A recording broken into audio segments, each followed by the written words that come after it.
In there. Wonderful. Now you're on. You're live. Can everybody hear me okay?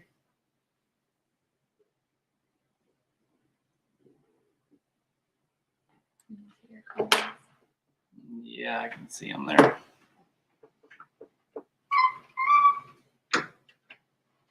I see Glenn. Good morning. There's a lot of you in here already. We're a little bit late. So Jesse, I moved the wrong way. If you can see, oh yeah, got your stickers and the letter back there. Put them on the door. So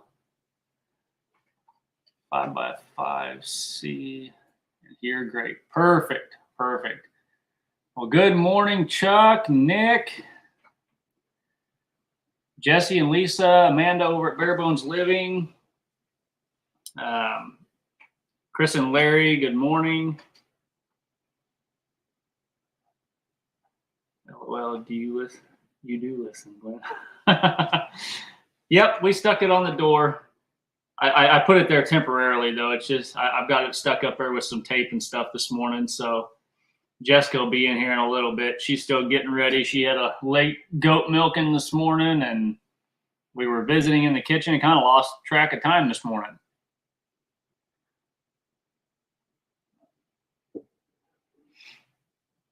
Who all we got in here this morning? I don't want to miss anybody.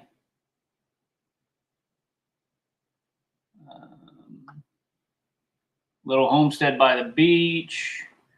Good morning. If you're still in here, I apologize for being late this morning.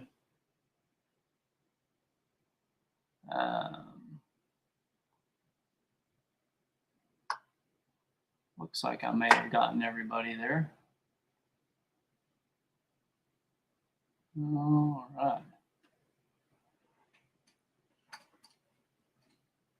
Got everybody saying good morning to everybody else. And Crystal Van Vorst, sorry. Good morning. First time able to watch some of the live without replay.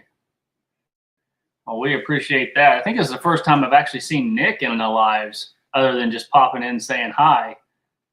So I'm glad Nick's in here this morning. I watched one of your videos this morning, Nick, about your elderberry cuttings that you posted here. I'm not sure how long ago that was, but I commented on that. We had just propagated some elderberries, and Jessica's cuttings, they were about a foot long, I think. And we stuck them in a jar of water for about 72 hours or so. They were in there for probably 3 or 4 days. What she had read was you only had to do it for like 24 to 48 hours, and then you could put them directly in the ground. So that's what we did, and so far they're doing great. I think it's going to work for us, so yeah, I replied to the comment. Superior to yours. I don't know about superior, Nick, but it seems to be working for us so far. So Spring Meadow Farm and Garden, good morning. Jesse, thank you, and Chuck and Belinda, thank you guys for throwing those links up for everybody. Mr. Boots and Bounty. Hey, Steven, how are you this morning? We got some new coffee cups. We've always got coffee cups, new ones coming around here, but Jessica got these new, I don't even know how to pronounce the name of these. But these cups and dishes, they're like 30 years old. So you guys did not just see Jessica walk in her pajama pants. So yeah. This is it. So there's the female version of our hats. Basically, this is the Richardson style 112, like, and crooked. I know mine always looks crooked. That's why you always see me trying to adjust my hat on here. There. Maybe this.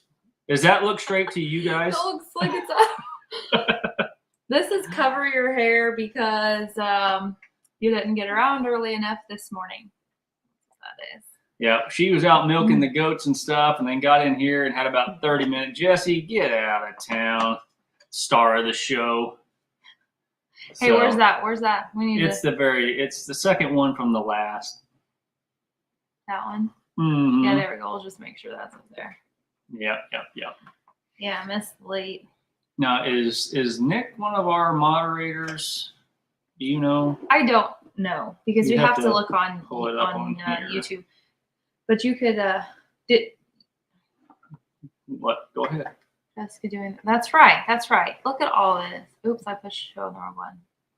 Hers are probably her pajamas are probably covered in milk this morning. We actually my nephew was over the other day, and Jessica and the boys went out to milk the goats. She has a video on it, but I don't think she's going to post it. But no, them boys it's not very long. Butt. But my nephew Austin was over, and they were out milking the goats, and Jessica actually sprayed milk in their mouth straight off the goat because they wanted to, and I think more of it got in their hair and their face than anything. Yeah, they wore most of it. I don't have good aim. Nick is not a mod yet. Oh, well, I can fix that. So he may not want that job. I say, how do you do that on here?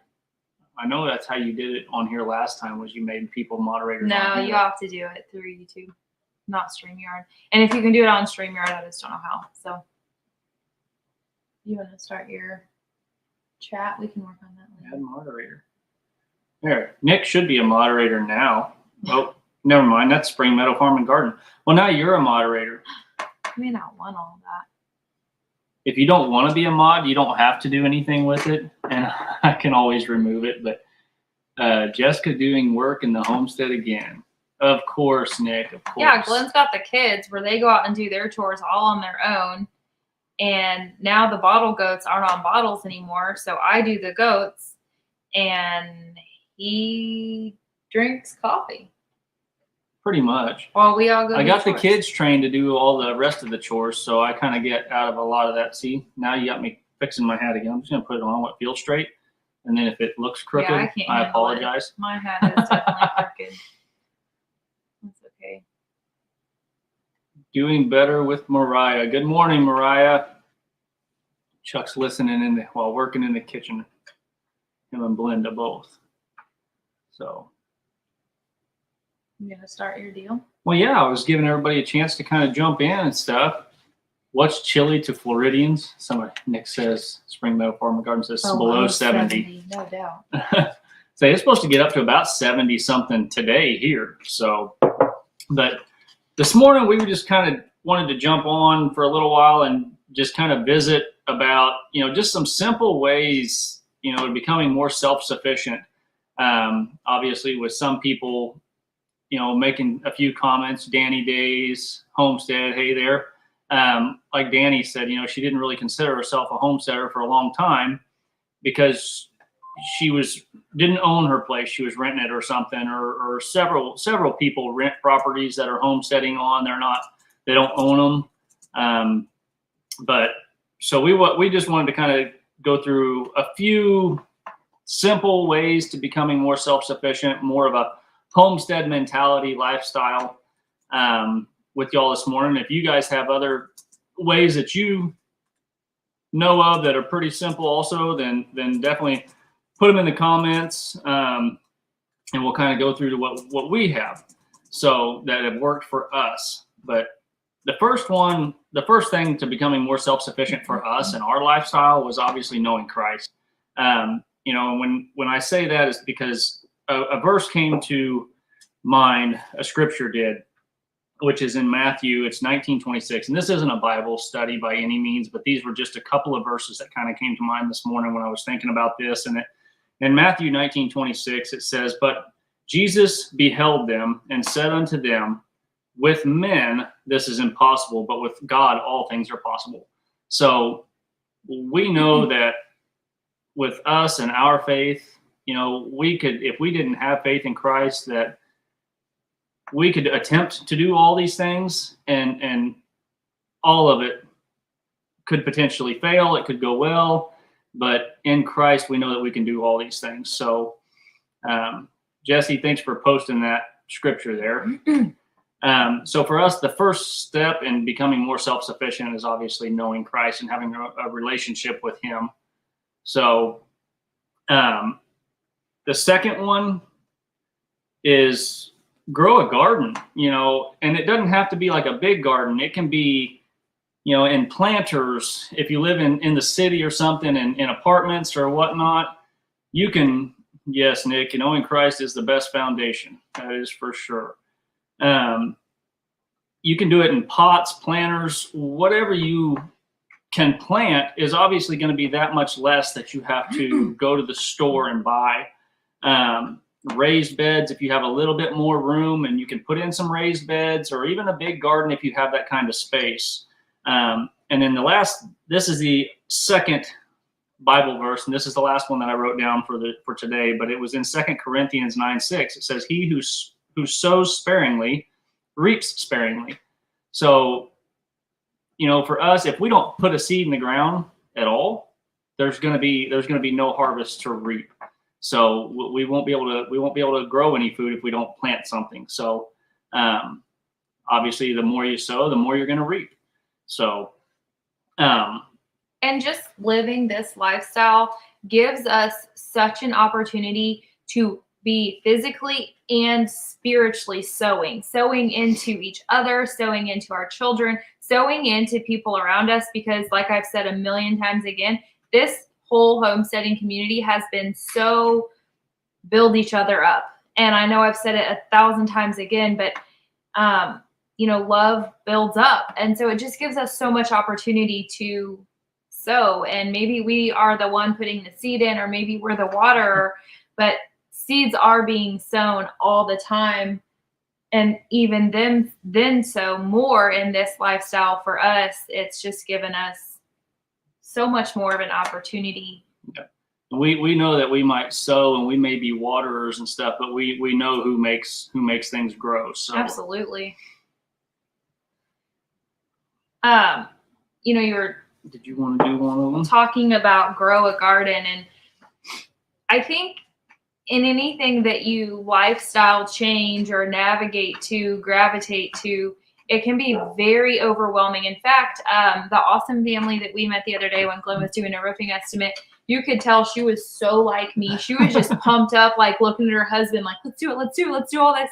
And he's like, oh man. And he was excited too, but totally the Glenn, like, wow, you're getting my wheels spinning here. And it can be really overwhelming because you're like, well, where do I start? And I have to do all of this. And you look on these YouTube homestead channels where they've got everything, or even just something like us, like we've got the goats, we've got the chickens, we've got all this stuff going on. And it's like, not everybody has our work schedule. Not everybody has the location that we do where they have land. So you can just grow something. Maybe it's just a pot filled with tomatoes, or just something you don't have to go buy. Obviously, you would want it to be something that you're going to use regularly. I don't know that. Spring Meadow Farm and Garden, like they commented, start growing what you like. Yeah. What you're going to eat, and then you can add to it. What if it's a raspberry bush? You know what I mean? If you love raspberries, just one thing that your family consumes a lot of, nail that down and then add to it. That's right, Jesse. The true miracle grow comes from above. So that is 100% truth. Even the fruit tree, if you caught our live recently, I think I talked about how in our state or county where we're at, or I guess where we moved from, I don't know what Bates County is, but we moved from Cass County, and they required when you built a home that had to have 2 shade trees. And I thought, man, why 2 shade trees? Who needs a dang shade tree? Why not a shade tree and a fruit tree? Like, grow something. It can be as simple as that. And you don't have to be 100% self-sufficient. Just one thing you don't have to go buy that you can provide for your family. Exactly. Yes. Oh my gosh, 100 projects half done. We were never like that until you only have 100, Nick? We got 102. had to 2 up you.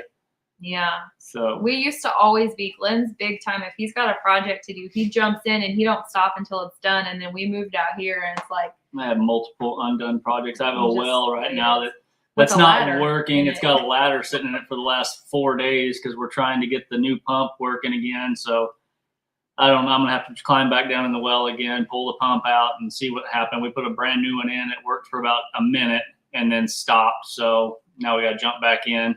Our money tree, it wasn't an heirloom seed. It so says it I forgot a 0 on that. Oops. Oh. Money tree, yeah. If you find where to plant money trees, I mean, you're doing something right. That's funny. So you find a money tree, let me know where you found it. I'd like to get a cutting off of that one. Yeah. Hey, my cuttings off our fruit trees didn't work. It was just an experiment. So now I'm going to have to go back to the drawing board and watch somebody else graft fruit trees and stuff. So. Or look in one of our awesome books that will explain how to correctly graft a fruit tree, because that's the other thing. I'm like, everything, this is what just blows me away. We opened up with Bible verses, so I'm just going to roll with this for a quick second. Everything that the Lord has provided down here produces a fruit. Like, it keeps reproducing, and it just blows my mind that, I mean, I knew that since a kid, but like seeing it in action, everything that we've planted will produce more that we can share and bless others with. And it's just crazy to me. Yeah, Chuck, we went from sow sparingly to reap sparingly to a money tree. So thanks, Jesse. So you want to take the next one? Yeah, another thing that we have learned, are learning, it's not mastered by any facet of the word, but another thing that we're learning is how to preserve our food. And, just being more self-sufficient. That could be if you found a good sale at the grocery store and bought a large amount, how to preserve it so it lasts longer for you. And it could also be obviously whatever you're growing. Can you can it? Can you dehydrate it? Can you freeze dry it? And, I know we've talked a lot about the freeze dryer, and that's quite an expense. Not everybody has the ability right now to go do that without suffering somewhere else financially, or just making a poor financial decision like that would get them in deeper debt, something like that. It doesn't always have to be a freeze dryer. Canning is relatively inexpensive. Even something like a food saver, if you can vacuum seal things, just learn whatever you're growing, whatever you have an abundance of, how can you correctly preserve it, and what's the best way to preserve it so that you have it for a longer amount of time. As a canning, dehydrating, freeze drying, it's expensive. Dehydrating obviously is a lot less expensive option. Canning is not terrible, but canning's not getting any cheaper either. And it's getting hard to get jars and stuff if you don't have them already and you have to go out and buy some. The canning jars and stuff are not going down in price, and you can't hardly find them. So yes, and herbs are small. I like that, Amanda. Yes, because herbs aren't something that takes a huge amount of space. They have some medicinal properties to them. And you can obviously flavor your food. They are perennial. You do have to be aware of what growing zone you're in, what herbs you're growing. Can they make it through the winter? Do you need to bring them in? Those kinds of things. Another thing that I have come across lately that I am really excited to jump in on is microgreens. My one downfall with that is they have to keep being replenished regularly, meaning buying more seeds and more seed mats. That part I'm not excited about, but that's something you could grow on your own, and it's just, from what they say, nutrition packed. Doing better with Mariah says, one lesson I learned the hard way was not taking all this time and resources to preserve foods. Yes, that our family doesn't really eat. I have 8 jars of cranberry sauce. Absolutely. I would say if you've got 8 jars of cranberry sauce and no one's eating them, either gift them to somebody or dump them out and can something that you're going to eat. Use them cans. Yeah, use them jars, because if not, they're just going to sit there for a long time. It is easy to get excited and plant things and make things. Pickling nettles. What are nettles? Great pain reliever.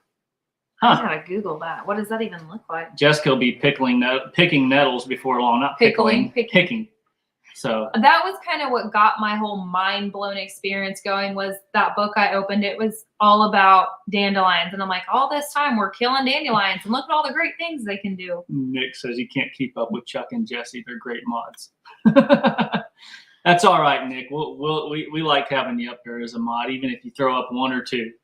So I like seeing it in blue so that everybody else can see it too. I would like to show this, but I'm not that fancy yet. So hey, good morning, Big Matt. We'll get there. Where does this Outdoors with Big Matt's on here this morning. I jumped on his live last night for a little while. He had like, I don't know, there was like 6 or some odd people on his live last night, just up on the screen. So this looks like something that would be around here. I don't know that this is gonna work. you have to kind of tilt it. That way? Yeah, it's so not gonna work. The computer never wants. I googled it, and I'm gonna have to definitely. I'll take a picture so I remember to look, see where that's found, because we have woods out here, and so between the open area and the wooded area, there's just so many things growing, and it's neat how incredible they all are. Danny says she's been blessed with an abundance of jars. Yeah, we obviously had to buy all of ours because we were new to canning and stuff, but Walmart and Target seem to be my two go-to spots to get them anyways. They seem to always have a little bit of something there, whether it was quart-sized jars or the 8-ounce jars or even the pint size. But we have several. Lord willing, we won't have to buy any more unless Jessica keeps dropping them down the stairs like she did yesterday. She was going down the stairs and slipped yesterday with some jars and dishes and kind of took a spill. So I have a hard time staying upright, which is funny right now because I usually end up with like a sprained ankle or a small fracture in a foot. But one day it's going to be like a broken hip, so it won't be so funny. Got to kind of catch up on the comments here. I apologize if we've missed them. Jessica can kind of go through there and find some of the other ones there. But stinging nettle. So Nick knows about this. Yeah, I've got to look that up. I'm really excited about that. The dandelions were fun to pick. I did a dandelion tea, but I think I need to plant dandelions to have more. Glenn said no. Chuck says we have trouble finding places to put our jars. And that is an issue. They are a larger storage option, no doubt. But if you are looking, yes, Chris, I'm all right. Gosh, it was my own stupid fault because I had bought these new plate set, and so I had it in a box. Well, then I had a box of some jars that I had also bought. So I had 2 boxes and was trying to look around them and thought I got the step, missed the step, and went down like the next 3 steps somehow on my knees. I don't know how I managed that, because if I would have went face first, I'd have put my face right in all the broken glass of stuff. But yeah, Nick, I jumped up pretty quick when I heard the jars and stuff breaking. Once I realized she was all right and I didn't have a whole bunch of extra chores to have to do, it was a sigh of relief. Yeah, then I was able to breathe again. And that, like, you know how you can think of a million things in a couple seconds when something scary happens like that? I'm sure his initial thought was, crap, how am I going to get her with whatever is broken out to milk them goats? I'll have to wheel her out there. Yeah, my grandparents and stuff, like my grandma, she didn't, as far as I know, she didn't can a whole lot. My dad's mom did. My stepdad, but she's still alive, so she's still canning. So she ain't giving me no jars yet. So I'm glad you said that, because that's another thing that kind of seems to go with everything, and it goes with being self-sufficient as well. Not everybody is cut out to do everything. So maybe food preservation is just not your thing. You're not interested in it. You don't do well with it. There's got to be something else. So Glenn's dad's mother is very like cooking and preserving oriented, but his mom's mother was really good at sewing things. Yeah, sewing is one, like in this book that we have here, this self-sufficiency book. It's got all kinds of things in there, and sewing was one of the things that it talked about to becoming more self-sufficient, was learning how to sew. You rip your clothes or need a new blanket or just anything, you could sew those things up, make your own, whatever you needed to do. But sewing was definitely one of those things. So, back on the jar thing right quick. I think if you're looking for jars, right now is not the time to buy jars because everybody's bought them. But there are places to look. Thrift stores is one place I had not considered, so that's a great option. I check a lot of times on like when I was looking Craigslist or Marketplace. So when we started milking the goats, I needed 1/2 gallon size jars, which were there in abundance when the jars all first came out, and then gone when I needed them. So my mom happened to find somebody. This is moving season. People that are moving don't care to pack all that with them sometimes. So she ended up finding 17 1/2 gallon size jars. They were all ball, except for like one or two. Yeah, I think there was one or two. $34. I think there was only one in there. It wasn't a ball jar, but it was super nice. It was a great buy. So keep an eye on that kind of stuff, or even be willing to put on Facebook, hey, this is what I'm in need of, because a lot of times people will have these things sitting in their pantry with dust on them, and they're like, oh, I'd love to sell that to you. And that, going back to that book real quick, if you guys, if you don't have books like this, books on self-sufficiency or just even gardening books and I'm gonna grab that greenhouse books and things like that, it's a great thing to have actual physical books in hand, even if you don't need them right now, because we have YouTube and all these other things to learn right now. But if you ever didn't have the internet and YouTube and things like that to learn from, then books is definitely something that I would say that you're going to want on hand to becoming self-sufficient, because I wouldn't know how to do half the stuff we do if it wasn't for YouTube currently. But then we found ourselves looking to these books a little bit more than even YouTube, just trying to get ourselves familiarized with the books. But hey, Cody, good morning. I assume you're probably working on a deer or something this morning. So this is another one. We have one somewhere. I'm not sure where it is, but this is another one. I know we shared these on one of the lives, but these old books, thriftbooks.com. That one's an old one. Really cool ideas. This one is not old, but the one that she just had, that one's about 40 years old. It's actually got some other people's notes in it. They've left some pages, like handwritten pages on notebook paper in there, and an article and a newspaper clipping was in there, I think. So it's pretty cool. And the thing with the books I've found is, so one thing I've kind of started thinking through, like, what if I couldn't get a hold of this or get a hold of that? How can I make the end product without the ingredients? For instance, soap. Like, I've recently started making bar soap. What if I can't get a hold of lye? One of these books was talking about how you make lye from your potash. So that's another avenue of being a little more self-sufficient. It's just figuring out how to make these simple everyday things that you might need on Jesse's your own. Really good at grabbing links. I don't know how he does it so quick. Yeah, teach me your ways. He must have like 3 computers set up, and I don't know what he's doing, but he's super good at it. The next thing on your list that you said is learn how to cook.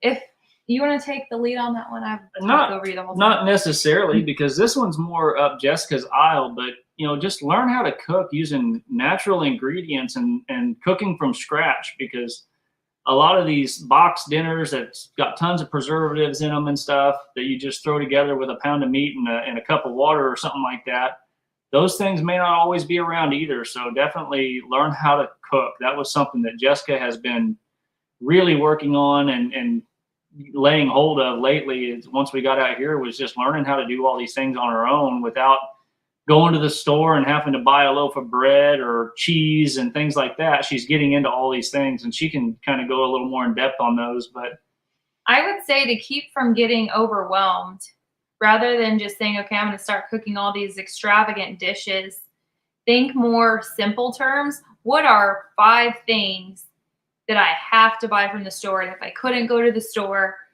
that I would really need? For us, it would be eggs, bread, milk, probably a cheese product, and fruits or vegetables, meat, that kind of stuff. So a lot of those things are already provided now on our homestead, but the bread isn't.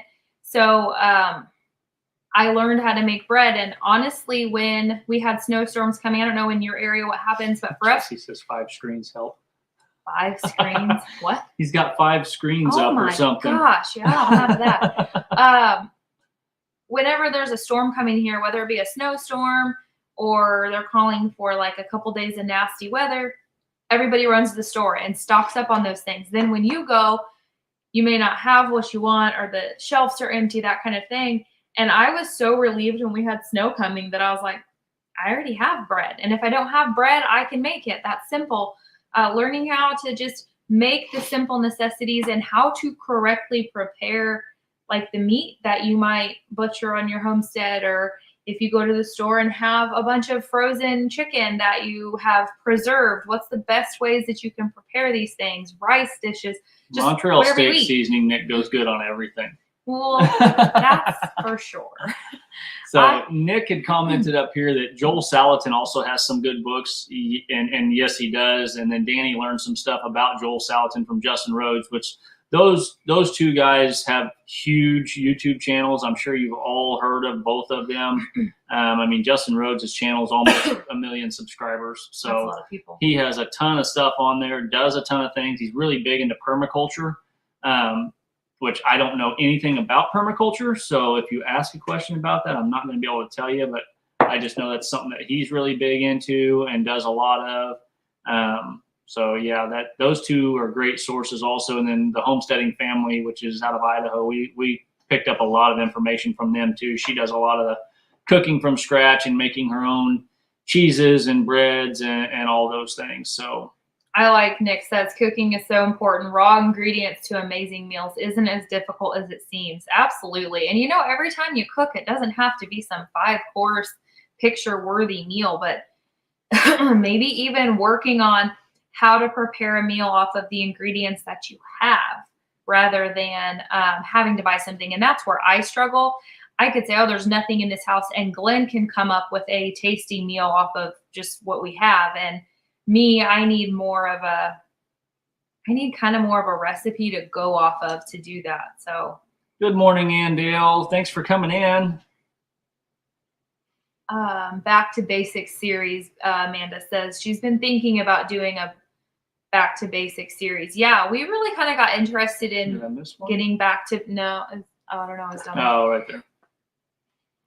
Getting more of a back to basics mindset, because although a lot of the awesome things that we know how to do today are, I'm sure, helpful and beneficial, kind of getting in that mindset like, well, what if we can't get this really fancy fertilizer or this product or that? Like, how did they do it so successfully back in grandma and grandpa and great grandparents' days? I got to move over so Jessica can see his pictures, his stickers back there in the perfectly back. Frame it behind us. Yeah, so I like that idea, Amanda. Nick over at AZ Highlands says permaculture is an approach to land management and settlement design that adopts arrangements observed in flourishing natural ecosystems. Please tell me you copy and pasted that from somewhere. Otherwise, you are skilled at speaking like a dictionary. Jessica's Lovely Leave It is a series. I just posted my first video for that. It should have went live somewhere in the middle of the night. It's live, yep. It was the barbecue shredded rabbit, and then we made Leanne's Hawaiian rolls over at Mennonite Farmhouse. Yeah, they turned out more like dinner rolls for me rather than like the big poofy Hawaiian roll. So I kind of managed. I think I got too much flour on them. Nick says permanent agriculture is how it got its original name. Oh, genius. Okay. Glenn came across, and this is a little bit off subject, but we're going to hit it real quick because it was neat. Glenn came across a really cool thing on Facebook the other day. It was yesterday, I think. It was a greenhouse. It was an underground greenhouse. That was underground. Like, what, 4 foot? Yeah, they say 4 to 5 feet, and then you basically just put like a clear top on it, and it's just a dirt greenhouse underground that even in the wintertime when it's like 10 degrees stays like 50 to 60 degrees under there because you're below the frost line and stuff, so you can grow all year long. So I don't plan on digging a big hole like that just yet, but it was a neat idea. Maybe down the road we might give it a try. You kind of have to have the right space to do it, but just, I guess that kind of leads right along with being a little more self-sufficient, being able to adapt things to work with what you've got to work with. So if you don't have the ability to build or buy a greenhouse, but you have a good amount of land that's not low land that's going to flood, maybe you can do an underground greenhouse, being able to be adaptable, flexible. I don't speak like a dictionary. Go search led me to Wikipedia. I was hoping that was the case. Man, you are highly educated. I That was a good response. Homestead where you are. Now, is that on the drawing? They were the ones, right? That was the backup? That's the lucky winner. Okay, they were the backup. Yeah, so. I haven't heard anything from the original winner yet, which I was afraid of since it was an individual. We'll probably give them till the end of the week. Yeah. And if they don't respond by the end of the week, then Homestead where you are, you'll end up with that gift package that they were going to get. Which, as lucky as you are, heck, they may not respond because you're just super lucky you're going to get it. My allergies are kicking my butt today. I was trying to read that. Danny, that one is good. I love the Brazilian steak seasoning and the grill mates. It is great on steak and jerky. I have not tried that one. We'll have to see if we have that one up here. Steak seasoning. I'll have to try that. I think a humongous Hawaiian roll sounds fantastic. Yeah. I about pronounced that like Nick did the Audio City, Nick. I would have said I said humogenous, and then I saw it was humongous. Okay, see what Chris and Larry. Okay, Homestead. Okay, so they're on to this. Which one? This one or that one down there? Well, go to Nick's. We'll go to Nick's comment. Homesteadonomics had an amazing underground greenhouse build video. Okay. Not everybody has the place for it, but I think it was fantastic. I have a Wallapini greenhouse for years. Is that what they're called? Is a Wallapini greenhouse?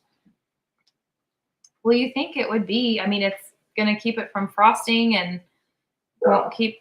I'm going to have to let him in. Our lab's outside. He's reminding us that we've not forgotten him, but he thinks we forgot him. So you want to, that's definitely kind of more your alley. Yeah. So the next one that was kind of on our list, which this one is probably not for everybody. This one's kind of a depending on where you're at and what kind of space you have available to you, but raising animals. So for us, we obviously have the space to be able to raise several animals. We are on a 20-acre homestead here where we're at. But even if you're in the city and stuff, if you have a small backyard or something like that, rabbits or quail, those are animals that can be raised in a pretty small area. They don't make a lot of noise. So you could be able to raise a little bit of your own food and stuff that way. Chickens, depending on where you're at, some cities and stuff will allow you a few chickens. Most cities will say no roosters because the roosters are loud. But obviously, if you have more room, then you could get into, goats and pigs and cattle and those kinds of things. So the animals was another way for us to become more self-sufficient, was just being able to raise our own meat. And the chickens provide, eggs and meat, obviously, too. So we're able to use all those things going into it. Well, and now that we've had so many comments, I don't remember who asked, so I'm sorry. But way back in the beginning, somebody had asked about kind of the benefits of having goats and considering having goats. So for us, obviously, if you need any brushy areas cleared, that's a benefit of a goat. Our goats, we only got goats for dairy purposes so that we could produce our own milk on our own homestead. But in the case that we needed more kind of brushy areas cleared, we could let them range a little bit more out there. But a lot of people raise goats for meat. So our goats aren't typically meat goats, but there are goat breeds out there kind of specifically for meat goats. They sell well. They would be good for bartering if you needed to. Obviously, they produce a meat. So if you're looking for a meat or dairy option, a goat is good. So far, I don't feel like getting goats was at all a mistake for us. I've really enjoyed it. It's been pretty easy to keep the goats. The biggest thing with the goats was obviously getting the area ready, having the area big enough, obviously, for the goats that we had, but just getting the barn ready, the places where they were going to sleep and keeping them dry, keeping their minerals and stuff in a dry area. But other than that, it's putting out hay and milking them. That's the hardest part about the goats. And for me, I don't have to do any of it. So other than maybe put some hay out. So And if you aren't wanting goats for dairy, if you're wanting them for a meat purpose, you don't have to have any kind of structure set up that's good for milking. Obviously, we went a little above and beyond with our goat structure just because it was a good excuse for me to get a grain bin. And it killed two birds with one stone. It gave us a milking barn and a shelter, an oversized shelter for them. But if you're just raising meat goats, you really just need a small shelter for them. You don't have something for them to get in and get dry, because goats don't like the wet and the drafty areas. But little homestead by the beach. Our zucchinis. I don't know if that was supposed to be cucumbers. The cucumbers are doing good in the greenhouse still. The zucchinis, they were not doing so well. I think most of them are pretty much going to die, but we had a handful of them that were still good out of probably 30 or so that we started. So Easton, which we'll put a little video out, Easton, our youngest, our 6-year-old, he actually planted 5 zucchinis yesterday in the garden because we just assumed that they're not going to make it in the greenhouse. So we figured, what in the heck, we're going to go ahead and put them in the garden. We're kind of giving them a little bit of extra care. So at night we're covering them up because it's still a little chilly for them. But I think what we did was we started them too soon. After looking into it a little bit more, I don't think we were supposed to start our zucchinis indoors until around the 20th of this month. So today we were seed happy, and we planted them back in the beginning of March. So I just think we started them way too soon. And so I think we're going to direct sow them into the garden in May. That's the beautiful thing about this kind of lifestyle too, is you are going to make mistakes and you'll learn from them. We've got some more questions about the goats. If we want to touch back on the goats real quick. We're hoping, Nick is hoping to get goats, and Jesse says he needs to find a rabbit farmer around there. We eat our extra male goats each season. Yeah, I don't think there's a goat you probably couldn't eat. Hey, Gossmania. I apologize, guys. If we didn't catch you when you snuck in, we've been kind of visiting and didn't catch everybody. So good morning if we didn't. I saw Pathways come in. Rim's Family Farm came in here. Hey, lunch break here, so I'll spend the next 30 minutes with you. Fantastic. Perfect. Doing Better with Mariah is asking, what predators do you have to be careful of with goats? Obviously, I think that's going to definitely depend on your area. For us, what do we have to worry about, like coyotes or something? We've got typically with a goat enclosure, you're going to have a higher fence. I say for us here, it's going to be mainly coyotes and bobcats around here. There are some mountain lions, but not many. There are a few in Missouri, but there's not that many that's something that we really worry about. Hawks and stuff we don't necessarily worry about. The eagles, I don't know if the eagles would be a problem. We do have a bald eagle that is nearby.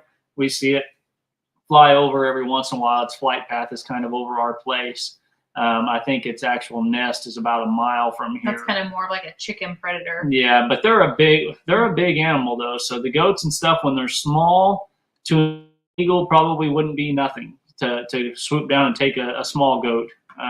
Which when we got our bottle goats, we had them inside our milking barn. So I just had sectioned off a part of their shelter area.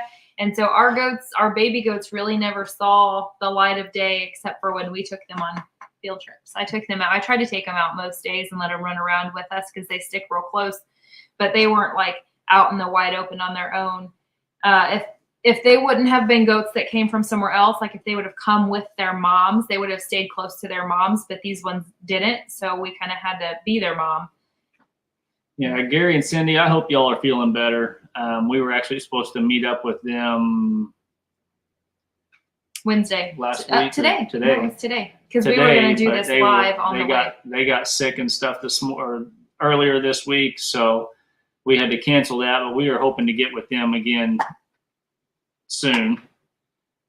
Jessica took my clicker away. We missed some here. I was just trying to see. But I think that's where people can get really caught up as well as the animals is, well, I can't be self-sufficient if I live in town and can't have animals. And, if you can have animals, some rabbits or some chickens, things like that are a good option. But just because you can't have animals definitely doesn't mean that you can't make strides towards self-sufficiency.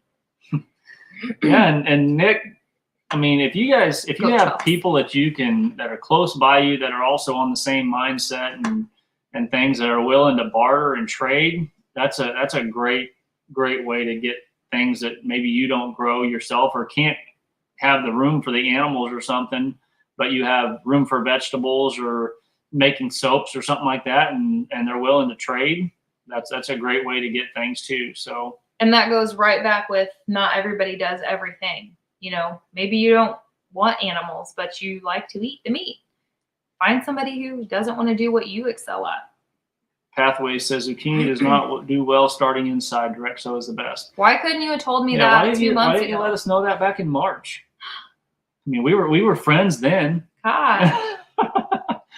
We'll know for next year. I figured that was probably it once I looked into it and saw that you weren't really even supposed to start them indoors until around the 20th of this month. So we started them a month and a half too early.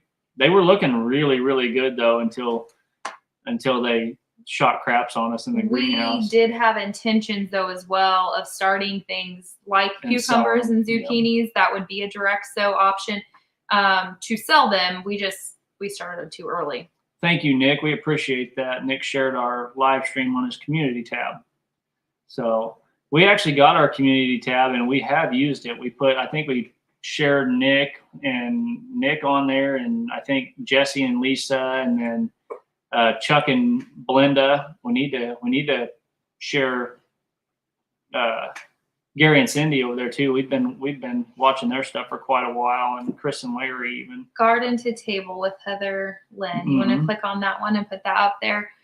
You know, one thing about working towards self-sufficiency is whatever you're doing to do on your own is always an incredible learning experience, and you'll try it different ways and learn different things, and just be teachable. Let other people tell you what works best for them, and then at that point you can take your own route and try it, or do what they suggested. And I will say for us, we've learned so many things that prior to this kind of lifestyle, we had never started something from seed. Really, we just go buy them, and that's okay. But it's nice to know. Yeah. It's nice to know how to do those things. And after this year, we will now know how to harvest our seeds, because everything we started, it was heirloom. So we'll be saving our seeds, and that will be yet another learning experience. Chris and Larry, skunks are a predator to your goats? No, against poultry. Oh, poultry. Okay, never mind. I was stuck on the goats thing. I'm like, man, that's an aggressive skunk. We've never considered skunks here. Skunks are a predator to our chickens and stuff. Skunks and possums, yes. Skunks are a predator just because they stink. It's a predator to my dog. It's a predator to Jessica's nose. Hey, and we lived it wasn't in town. It was Nick. Thanks for coming, man. We'll see you later.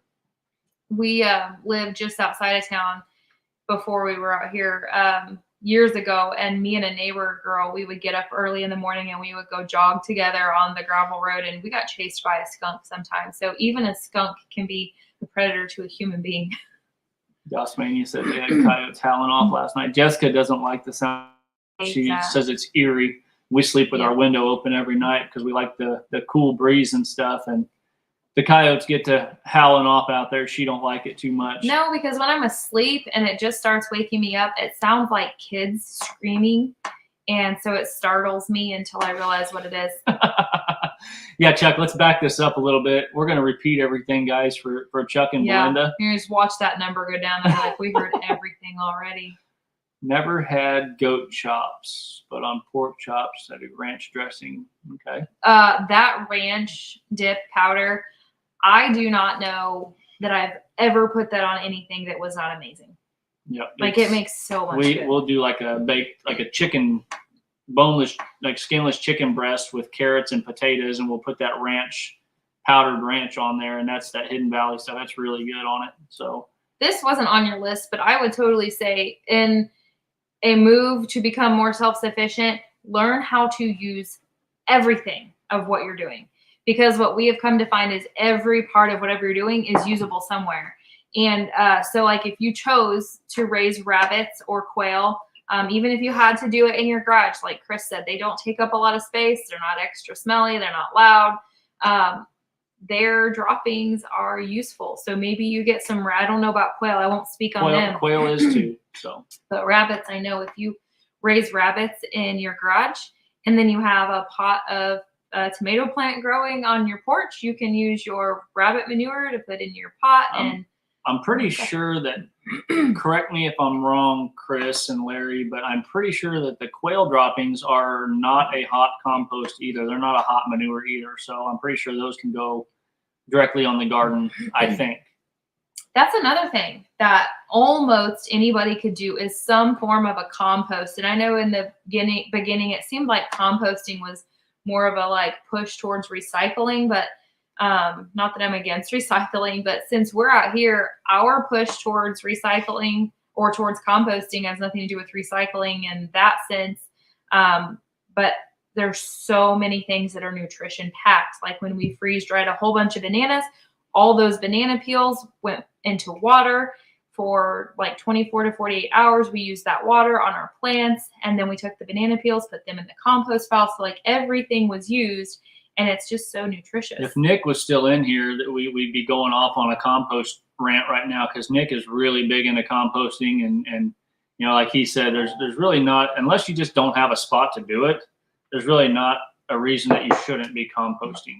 Compost is really, really good. So Cody says doesn't have room for animals. That's why he likes to hunt. Consume 3 to 5 deer a year. Yep. Our kids and stuff like deer, and that's one of our main meats also is when we go deer hunting, we do put a few of them in the freezer and eat the deer steaks and the ground burger and everything. And then Jessica and the kids, they love it. So that's the thing too. If you don't have room for animals, but you enjoy hunting or you enjoy fishing, there's most of the time like public ground that you can do those things on. Now, I don't know about fishing. I mean, there's so many places you can fish. Yeah, you don't have to go to lakes and stuff like that. But yeah, there's usually public land somewhere, BLM, state land, whichever it may be, that you can go and hunt on that's open to the public. So if you don't have ground, you can go hunt there. So absolutely. No, I don't think it's considered hunting when you drive past someone's cow pasture and take one of their cows down. You definitely got to stick to deer and fish. You're limited. You can't steal chickens. An acre learning that in that space: chickens, ducks, geese, fruit trees, garden, canning, dehydrating, fermenting, and cooking from scratch. Yep. Yeah, it doesn't take a lot of land. I've seen some channels that, well, even like Living Traditions Homestead. If you guys haven't heard of them, I know some of you have. I know Chris and Larry have. They're originally from Arizona, but they lived in a suburban area in Arizona on less than a half an acre. And like their whole yard was a garden. It was, they did the back to Eden gardening method there, and their whole yard was nothing but a garden there. Now they live in Missouri and they're on a lot larger piece of land and stuff, but they're able to do more and have more animals. But they were raising quail and rabbits when they were in Arizona and had a huge garden. So you can do quite a bit with little space. Garden to table with Heather Lynn says it's hard to start seeds in our apartment because we're the basement apartment. So I will tell you, we successfully started our seeds this year with zero natural light. The only thing we had was the grow lights. And obviously once you get them germinated and to their second set or their first set of actual leaves, I don't know if you want to call that first or second, but not their initial leaves, but their first set of real leaves. Once you get them to that stage, you definitely do want to get them to where they're getting some natural light, if it's in windowsills or whatever, and try and keep those grow lights on them if you don't have an immense amount of natural light. But we did notice that ours lacked a little bit without the natural light once we got them to that extent, but we did get them all to germinate without any. And yes, you do learn best from your failures. Absolutely. And we have failed many a times out here doing things and had to redo some stuff. So unfortunately, you know, when we do fail on some things, you know, on a homestead, you know, there's death with animals and things. You know, we actually had one this morning. We had one of our kittens that the cats had. One of the moms didn't want to take care of her kittens, but the other one adopted them right away. But we don't know if she just doesn't have enough milk. But one of the kittens was dead this morning, so it's just one of them things you got to deal with on the homestead. So I know we're kind of behind in the chat here. We're trying to catch up, guys. Skunks will rip the heart out of a chicken, Chris and Larry says. Hold on, you got one up here. Jenna. Where am I? Up here, right there. Yes. I hadn't got that one yet. I was right above it. Yeah, says I've had my chicks in a dark barn with heat lamps for a couple of weeks. I feel sad they don't get any sunlight. Is that okay? I'm not going to answer if that's okay or not. I'm going to tell you, for us, our brooder coop room is inside of our shop as well with heat lamps, and we have kept our chicks in there for weeks as well before they were old enough to be put out with the other large chickens, and they had no trouble. I did try and have like a time where the light in the room was on, just so they were used to the different lights, and it wasn't a complete shock to them when the light wasn't red and they had more light. But are we losing internet signal? We may have to stop for just a second and put this on mine. I don't know why it does that halfway. Can you guys still hear us okay, or are you buffering or anything? So you're not caught up on comments, so that's where you're going to struggle. Let me check. Well, I'm at the bottom of them now. So you're not caught up on comments. Yeah, we're freezing. That's what we're doing. Okay. Hold tight for just a second. It's going to show that we've went away. Yeah, don't leave. We'll be right back. We're going to switch to my hotspot here. And I had meant to do that before, but Pathway says you're doing great. Let's say, but somebody Barebone said you started buffering. Give me just we'll a go second. Ahead and swap this over to the other internet real quick. Great book, Backyard Homestead. Produce all the food you need. Okay, hold on. Here we go.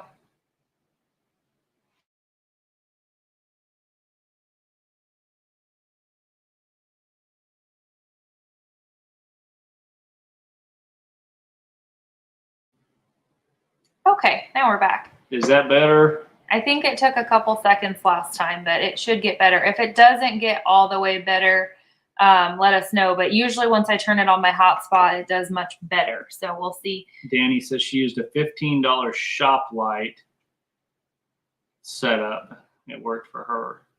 Where's that at? Right here. Okay. Now, if we skipped a lot of comments, guys, please repost it because we did kind of get to the bottom there.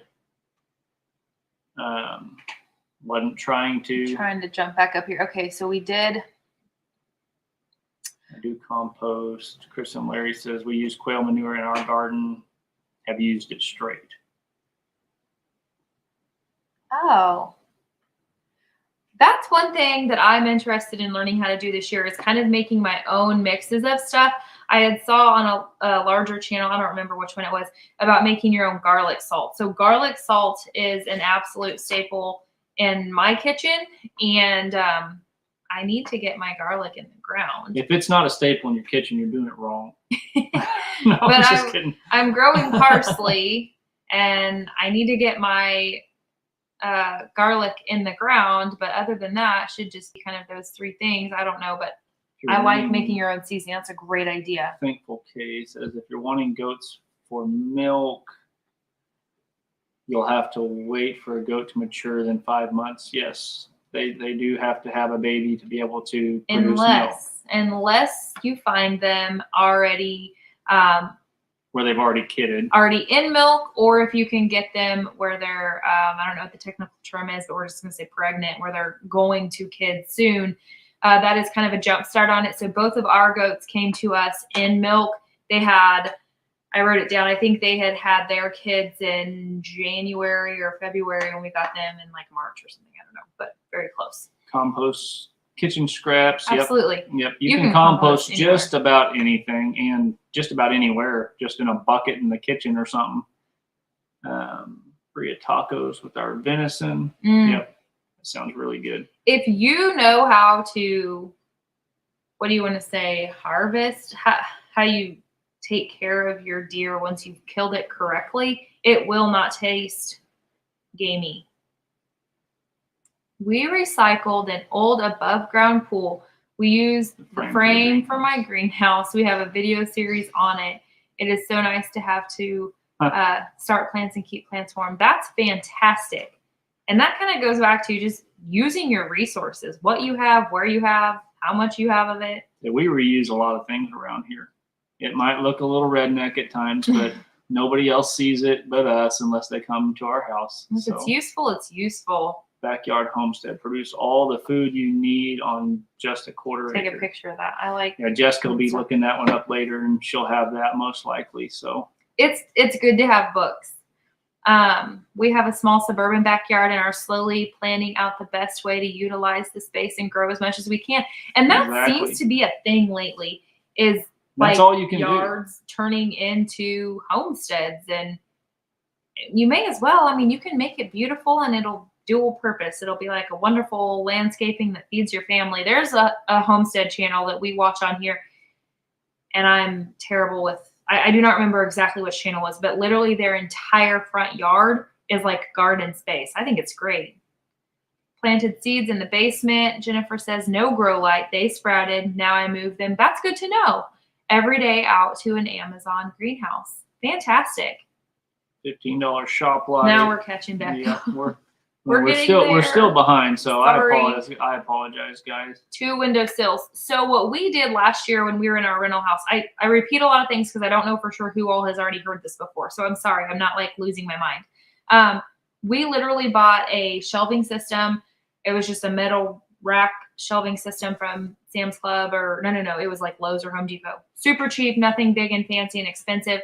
But we put that in front of our sliding glass door at the rental house, and that's where we started all of our seeds. We did have grow lights attached to the bottoms of the shelves, but it just prevents them from being as leggy. But, you know, if you do not have the grow lights and your plants are leggy, then you just plant them deeper. It's not the end of the world. Use what you got. A lot of those other comments in between this one was just telling us that we were buffering, and now it's better, so... As you are growing your own food, what is your plan for oils? You mean like cooking oil? If you're talking about cooking oil, we actually have reached out to some butcher shops, a local butcher shop that I believe services more like small farmers. I don't think we're not in any area that has like they're not a big commercial butcher shop. Yeah. So. We are looking at getting the lard from them. I need to call them again because we were supposed to call and forgot. But I don't know a lot about rendering lard. I did find some information that says that there's kind of different scales of lard. Some is kind of dirtier, whereas some is cleaner. That you want to have. Gosh, what was that called? It's like almost like the lining, isn't it? Like the. I'd have to look it up, but there was a specific area to get the lard that's cleaner. Now I don't know that that's important. I've found a lot of things that get on our list of importance we come to find out aren't, but I do want to learn how to render my own lard. Be great. I make all my own seasonings. Of course you do, Amanda. You seem super crafty. I'm impressed with you. Hey, hedgehogs. How are you guys? You slipped in on us. We've been kind of behind on comments, playing catch up here this morning. Hey, Chris, look at that. She's going to send me her cookbook on making your own mixes. Sweet. I love that. And I get to eat it. So you can be the taste tester of Jessica's Love It or Leave It. So if you haven't seen it, we did post a video of stapler, Jesse. You're terrible. That was a while ago. We're getting caught up. Sorry. No, we're not. We keep getting behind because we think we're getting caught up, and then we get on a subject and it's kind talk of on it for a minute, and then everybody posts 15 more comments. So. With everything that has happened that we've all experienced in the last couple of years, I think everybody's realizing that it's important to some way, somehow be somewhat self-sufficient. And prior to COVID and all that kind of stuff happening, I think a lot of people would think of self-sufficiency as living off grid, never relying on a grocery store. And it does not have to be that way. Unless we're forced to be that way, we have no intention of being 100% self-sufficient. But I would like to be able to. If they said, hey, you're not going to be able to go to the grocery store for the next day, week, month, year, whatever it be, I would like to be like, well, that stinks. We may not have some chocolate chip cookies, but we're going to live. It's okay. So we can live without the, I don't know, sweets. That's kind of I got a tooth You right back don't- in here for that. You don't have to live without sweets because we do, or ice cream, because we do have the goat milk and we do have sugar. We do have an ice cream maker. It just might be like more of a icy type ice cream rather than a real like rich and creamy one. Yes, Heather, you can, if you have, landscapers or anything like that that are, cleaning up leaves out of people's yards. A lot of them will just drop them off for you if you just ask them. But the thing I would suggest, if you're doing that, I would make sure that they're getting them from yards that aren't sprayed with a bunch of chemicals and things like that, so you don't have a bunch of chemicals in your compost. Go to Make our own garlic powder, onion powder, different pepper powders. Yep. That's definitely our plans, Cindy, for sure. I'm really excited because last year when I did our herbs, a lot of them were used, but what wasn't like used right then, a lot got wasted. So I'm really excited to preserve my herbs this year and kind of keep my herbs as a perennial rather than an annual, because last year they went to the compost. Yeah, Annette from Apple Tree wants to turn her front yard into a fruit forest. Annette is planting something every day. Was it this whole month, I think? I think that's awesome.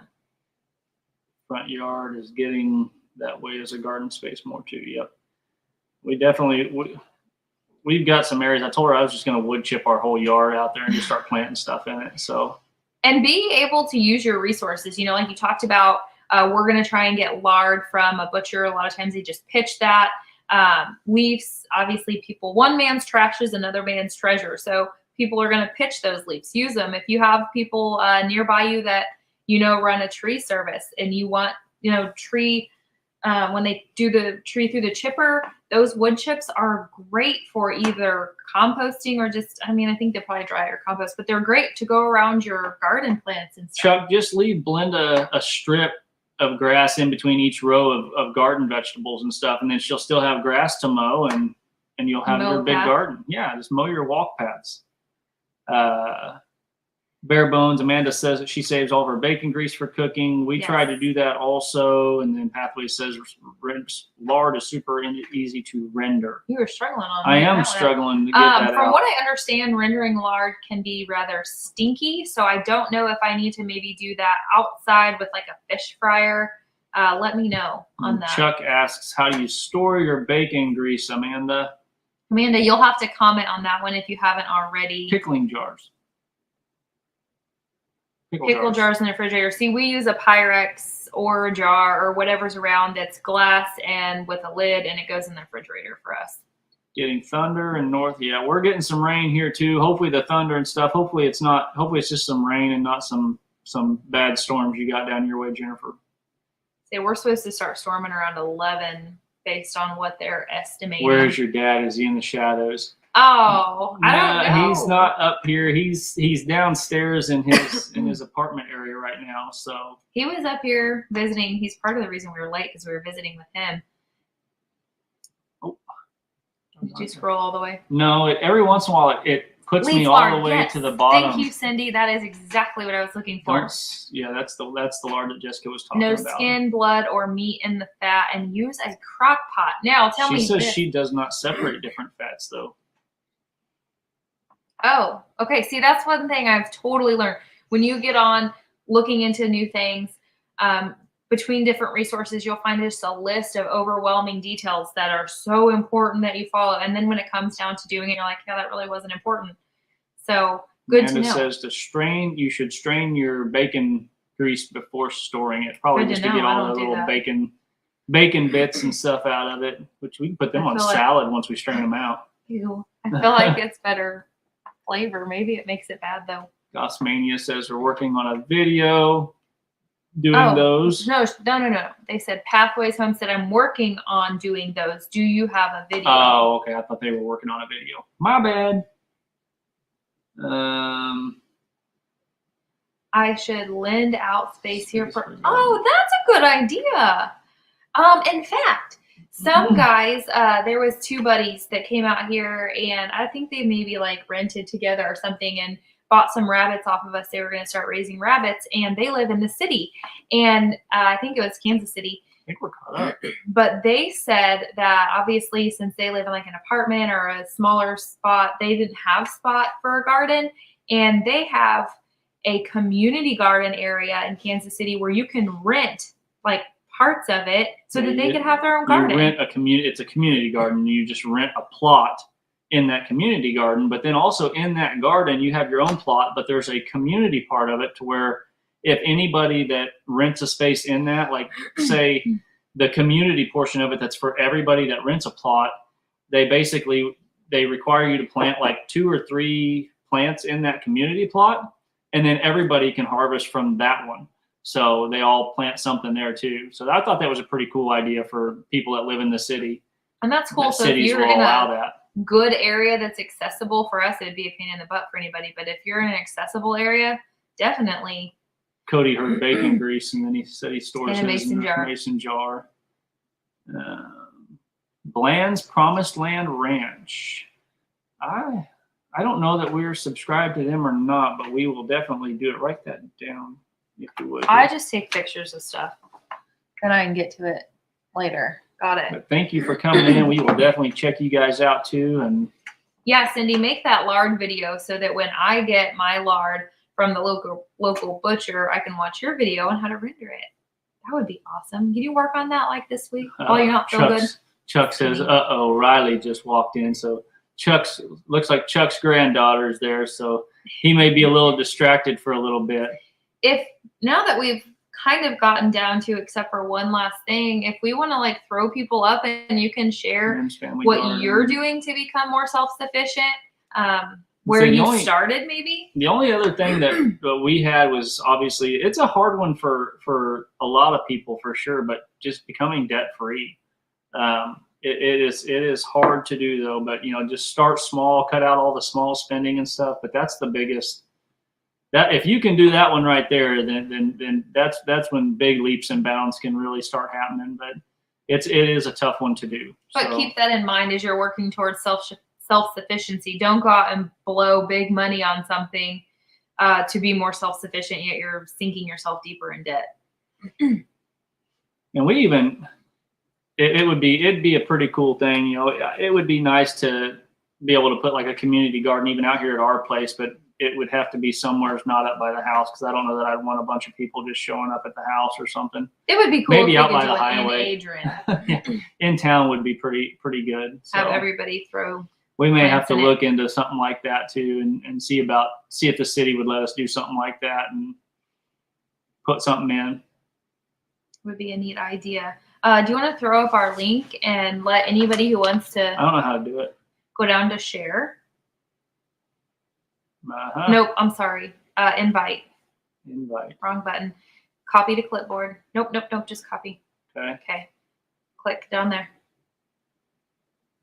Yeah. Command V.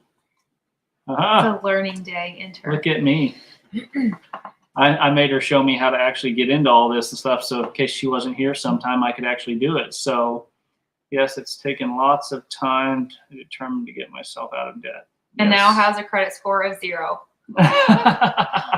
It's funny. I would rather have a credit score of 0 and be out of debt than have an 800 credit score and be in $500,000 of debt. It's funny. It's like you're penalized for getting debt free because you don't have any debt that they can give you a scale of how well you are at paying it off. Yep, exactly. But seriously, if anybody wants to click that link and jump in here and share, either something like how you started getting self-sufficient, what you started with, or what you recommend not starting with, or just something that you're doing that you've learned, might be great ideas and a wealth of knowledge for other people. Started from nothing farm-wise 3 to 4 years ago. We'll be debt-free in 18 months. Own everything we have. That's awesome. That's wonderful. That's a good feeling for sure. Oh, there you go. Right there. Hey. Good morning. Hey, I'm in my bedroom folding laundry. Well, we're just outside of our bedroom in our pajamas, so. My laundry's still in my basket, so at least you're one step ahead. Well, we have 6 kids, so I'm always doing laundry. See, I feel like everybody who lives this kind of lifestyle has more than 3 kids. Like we're kind of behind. We have 7. Not behind. We have y'all are just way ahead, not behind. We have have 7, but our oldest passed away 4 years ago from asthma Oh boy. at 12. Oh my And we gosh. always dreamed to be on our property we have now. We have 6 acres. So we always had it, just never moved to it. But when she died, we vowed to move to it and start homesteading. And that's how our story kind of began on our channel. So she Do you always have like, a video on your channel that like explains your whole story? yeah, there's kind of a beginning way back years ago. It's probably one of our early videos. So if you go and like do the oldest videos, our intro videos, probably like explaining, what happened and, why we're here. And then we have a story of our daughter, her 13th, her candle. We did a lantern release for her birthday because she passed away just a few months before her 13th birthday. But, Wow. and we're going to do another updated story about why we chose this. I come from Jackson, Mississippi. I've never been gardener or nothing like that. My mama always had like a little yard garden. She probably had maybe a 10 by 20 foot little section, often if you count it, like 10 by 10 and another little 10 by 10 space. So she had that in Jackson, but my husband's from here in Biloxi, where we live in Mississippi. Okay. And I lived in Jackson, but he always did a few garden things as a kid and had chickens and cows. But I always dreamt of this, and our little kids always wanted chickens, and so we started that way. We started with chickens. Okay. That's where you started. Hmm. And what do y'all have now? We have many chickens, 2 little Dexter cows. Well, I have a bull and we have a heifer now. Don't bring up those cows. She wants them so bad. Oh, I love them. They're the sweetest things. Our bull we had since he was a baby, and the heifer we got when she was a year. So we just got her this year, so she's still a little standoffish. She'll come up to you, but we got her in December. So when she was older, but if you could get him from a baby, that big old bull, he just love him. I wish I could show you my picture. My friend has a calf that they have had since he was like born, and it's like a dog. Like I laid back on it like this, like it was a pillow, and he just lays there. So they'll kind of stick to that gentle side as they get older. That way. Yeah, he's that way. He does get a little rough because he wants to start rubbing you like this. Oh But he's real sweet. He's a big old. My 4-year-old will walk up to him and he'll put his head down for him. Oh, so do you homeschool your kids? I do homeschool now. We started homeschooling just a couple months before our daughter passed away.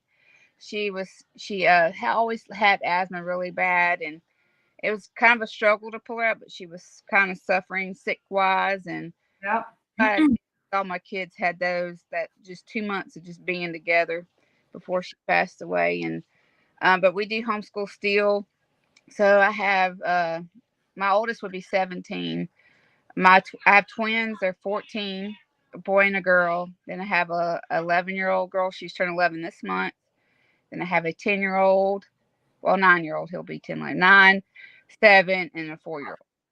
And you pulled your 14-year-olds out of school? Yeah, when they were actually 10. So my oldest was 12 when I pulled her out, and they were 10. And they were suffering, like they were being held back, and they just couldn't learn with the program. And it was really hard on them. And so they like it now, though? They like... Yeah, they do a lot better now. They've learned a lot more. I do a different way. I don't unschool, but I don't stress it. Sorry. I'm trying to keep it out of the sun here. I don't stress it. There's days I don't get to it, but then there's days they learn more here on the homestead and with their dad working on tractors and stuff than they do anywhere really. Absolutely. We homeschooled for just a couple of months, but we also run a roofing business out of our home. And so I was drowning to wear all the hats with homeschool, mom, run the office, that kind of thing. But it is definitely a learning rich environment. There's days I'm like, I can't do this. I can't. It gets stressful because you have your moment, especially with 6 kids. I'm like, y'all got to stop. Y'all. The last video I watched, the last one of yours I saw anyways, was you were out at the greenhouse, I think, doing some stuff. And then I I heard some little yelling in the background. I heard, what? Like, that is so our house. Yeah, they were hollering. I'm like, I can't hear you. I heard him come walking out there and be like, that's what I figured out here on a video. Yeah. I think it was actually your last live, I think it might have been. That's so Yeah, funny. that was my son, my oldest boy. I try to sneak out and do a live when I can because we're trying to get our watch hours up. We're not monetized yet, but I try to do one every now and then so I can just get it up there. So The lives have definitely been a big deal for our watch hours, at least. This is our 3rd or 4th live, Something like that. I think, and our watch hours have gone up almost 500-600 hours, I think, since we started doing the lives. But we've got to learn so much more about other people, because rather than just videoing ourselves and posting the video, we get to do this and watch the commentary and then have people like you jump on here, and we get to learn stuff that we wouldn't have known. More of a connection with the channel than just a video. really.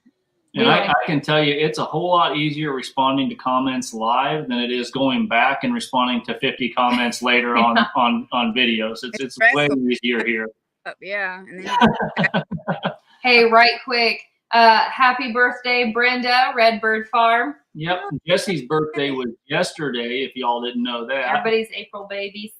So you started with chickens. You have 6 children, 7 total, 6 in your home.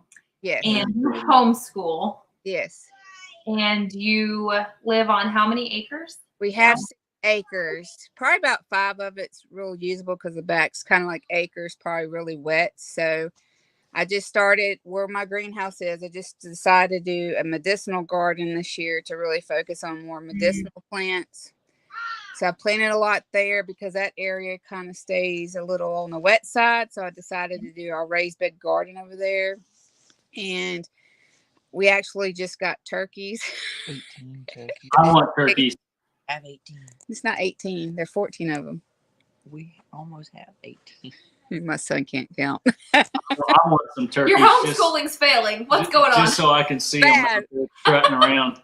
And then when I get my turkeys, when it's time to harvest one, I'm going to use Chuck's slate call that he's making for my boy, my oldest boy, and we're going to call him in and harvest him that way. Well, I decided to go with turkeys because they're a bigger bird, and just to try, because that's one animal I didn't try yet, and I didn't want to go into goats yet or pigs because I do a lot of the work while my husband's at work, and he works during the day. And I try to get done as much as possible because that's always the way I've always been. My dad was a hard worker. He worked 3 jobs just to provide for me. And when I was younger, I would do his clothes. I'd mow the yard. And I just wanted him to have an easier life because I know he worked so hard to provide. And it's the same with my husband.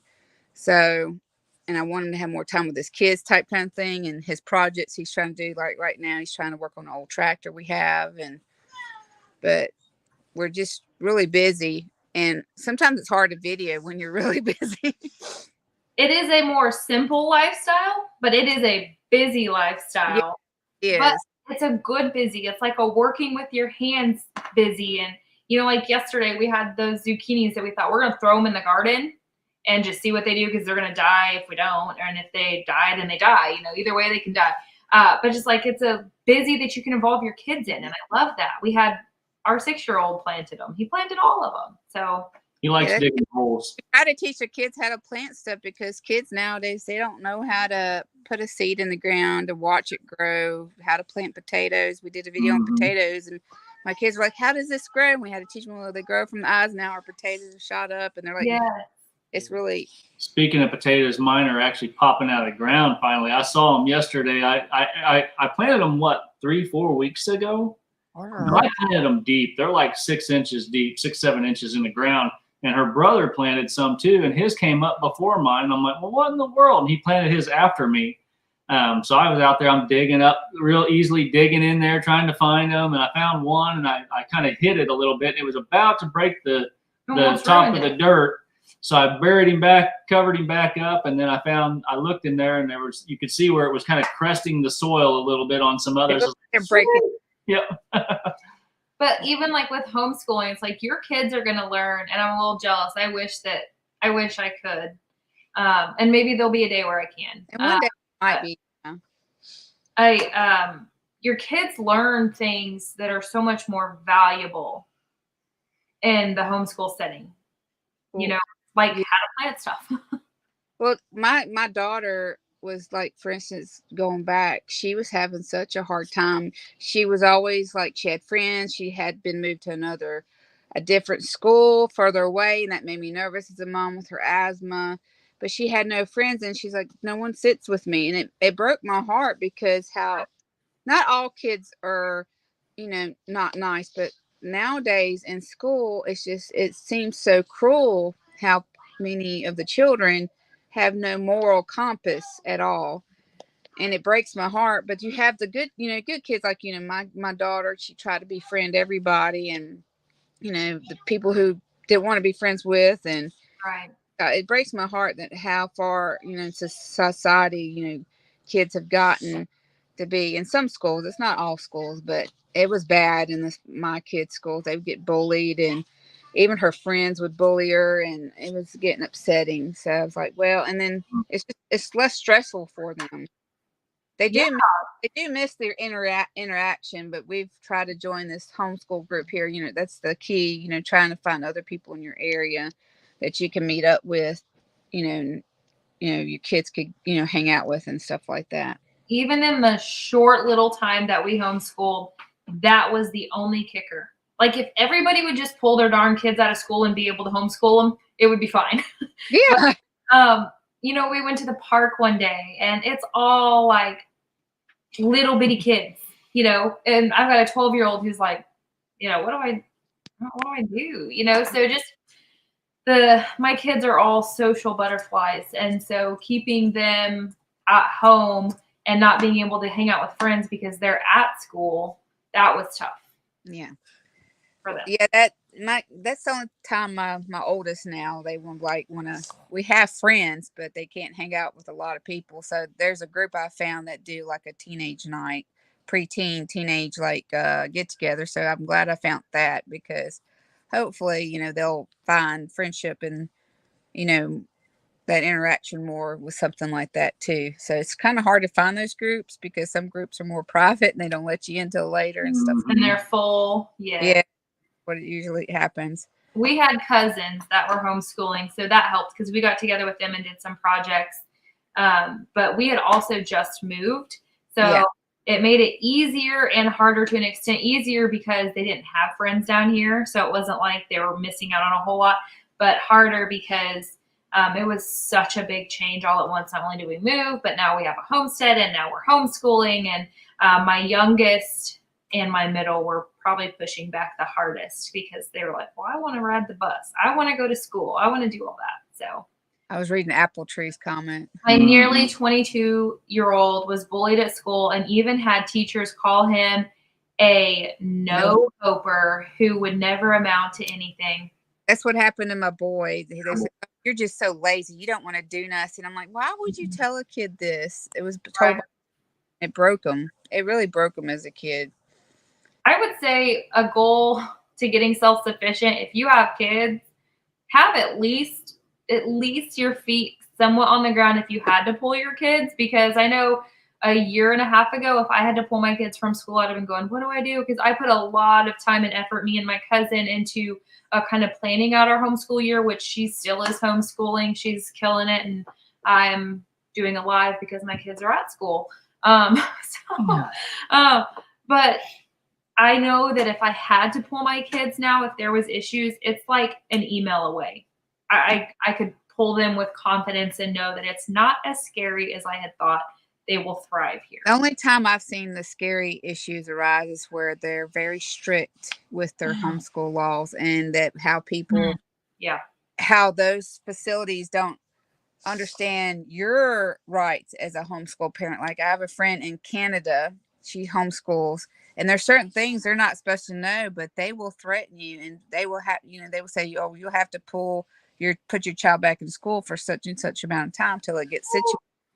Yeah, that's the only time it ever gets scary. So figure out your laws. Yeah, definitely know your laws. Because, see, we're in Missouri, and the only thing I have to do is send a written thing to the school and let them know my kids are going to be homeschooled. And I just have to keep things that way I can prove if somebody ever showed up at my door that I am homeschooling, but there's nothing else we have to do. Yeah, ours is just, basically you keep your own curriculum. I haven't even heard of many wanting to prove it. It just, you have to say you're teaching them this of their age curriculum, whatever. Like an hours log type of a thing. Yeah. Yeah. We have certain hours we're supposed to make, but you just have to be able to show it if they came asking. And for instance, my son will go to work with my nephew. And he'll go learn like welding and how to measure things and stuff like that. Yeah, we got to get off the homeschool subject because I'll be sending that email again today. I truly would love to have my kids home. There's just things that I struggle with. Just pray about it, because me as a mother, I try to tell other mothers, like my friend who homeschools in Canada, she was scared to death. I says, you can do it. You just need to trust in yourself, because you as a mother, anyway, you teach them anyway. I mean, you teach them, rules of the home, rules of life. Just pray about it, and God will really show you the way. Because I struggled with it. I even cried in the car when I was about to pull my daughter out. Yeah. Like, I don't know if I can do this, but God will help you.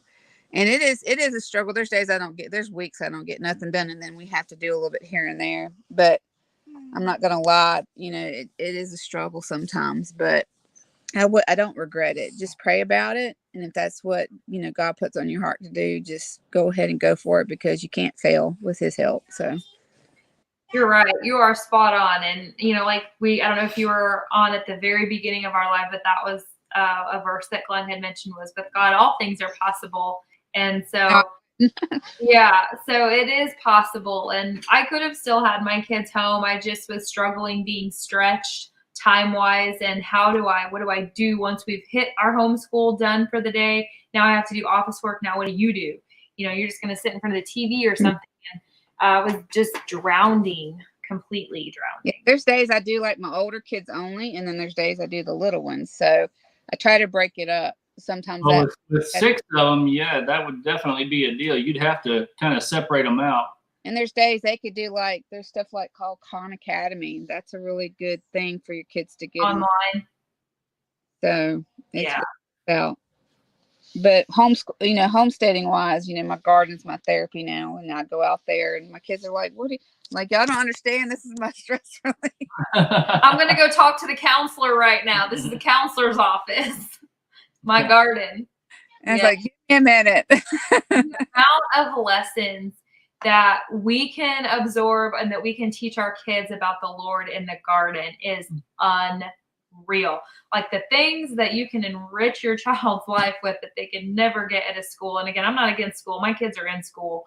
There's so many things at home, even if your kids aren't homeschooled, that the time that we have with them at home, that can just be poured into them. And just the garden alone is unbelievable. Yes. It's just my kids helping in the garden too. My little 4-year-old loves to, we just redid our garden, and he was helping. I bought him a little bitty wheelbarrow, and he was taking this little wheelbarrow of mulch to help put in the garden. And just those moments, that's why we started just capturing those moments and being with your kids, because you don't know how short life is. And I'm not saying everybody needs to hold on to their children. It's just, there's just times, it's like you kids, when they go to school, it's kind of like they go to work. Yeah. And then you don't have them. And then when they come home, they're working on homework for so long. It's stressful, but either way you choose, just learn to spend more time with your family, learn to capture more memories with your family, pray with your children, and teach them, the ways of the life and of God and everything. You won't fail if you just head in that direction.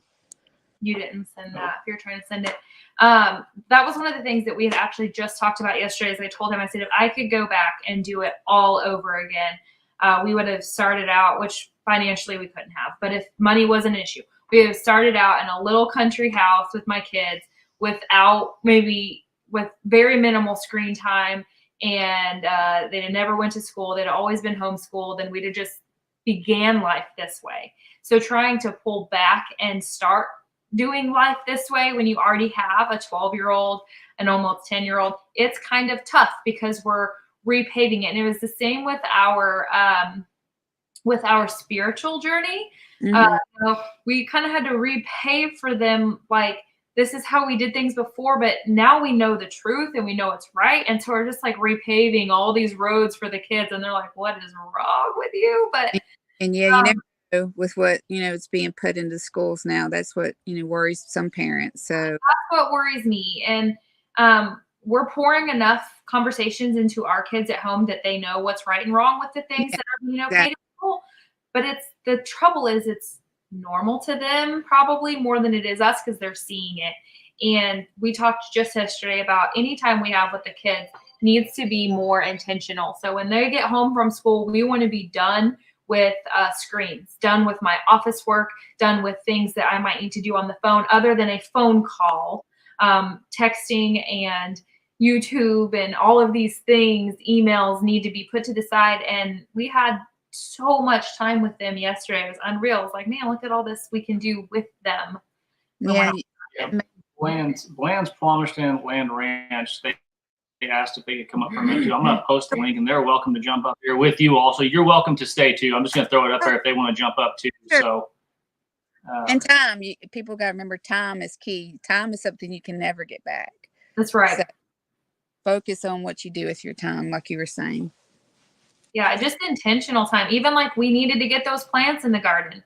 We had the kids go with us. I had some bushes I needed to plant and the kids were out there with us and he went morel mushroom hunting with our 6-year-old. Hey.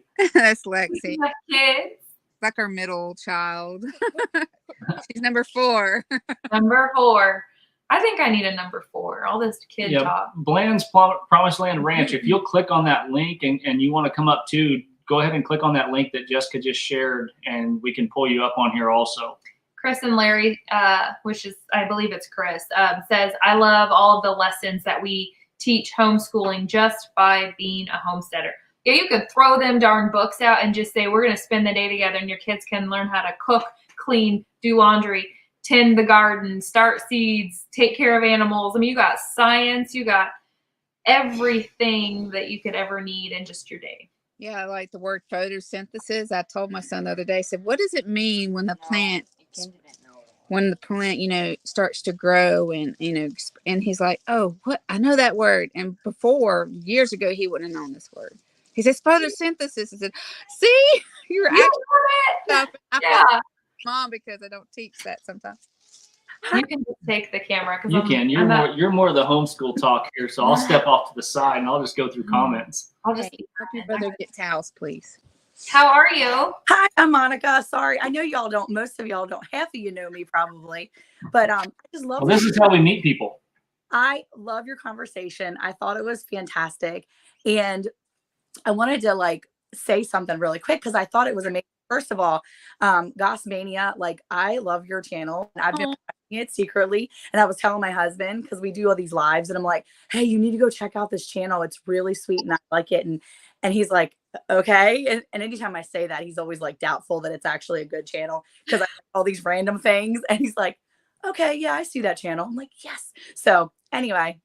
That's awesome. But we have people that watch us, but then I just do videos, and I just do videos just to capture the moment mainly. And it really blesses me for people like you to come on and say, oh, I follow you and I love your channel. And yeah, never think of it that far, but it's so sweet to find people that actually watch us and support us. Yeah. Well, I watch a lot of channels, and especially because I do homeschool and I'm here on the farm, and I'm going to have random animals loud now because I've hid myself in the mud room so that I can be away from the kids for a second. You're in your hiding area. I'm in the hiding area right now, which usually they come through this area. But I just wanted to say, in order to be self-sufficient, the way we look at it here is you really have to lean into your community and lean into other people. And that's one of the things I feel like we always end up discussing on our lives when we go live on for Thursday nights. And we always end up discussing self-sufficiency in some way, whether you're doing your garden. We don't do apple trees and fruit trees really well. We try. My husband, bless his heart, he really wants to have like fruit trees here. We do not do that well. Same here. We lean into my brother-in-law who does it really well. Like that's his jam. And so one of the things we've done over the years we've been here, we only just moved to Texas and really started this type of lifestyle in 2014. And one of the things we did was we watched YouTube and we leaned into a community that really kind of the Lord built for us here because we didn't have anybody here.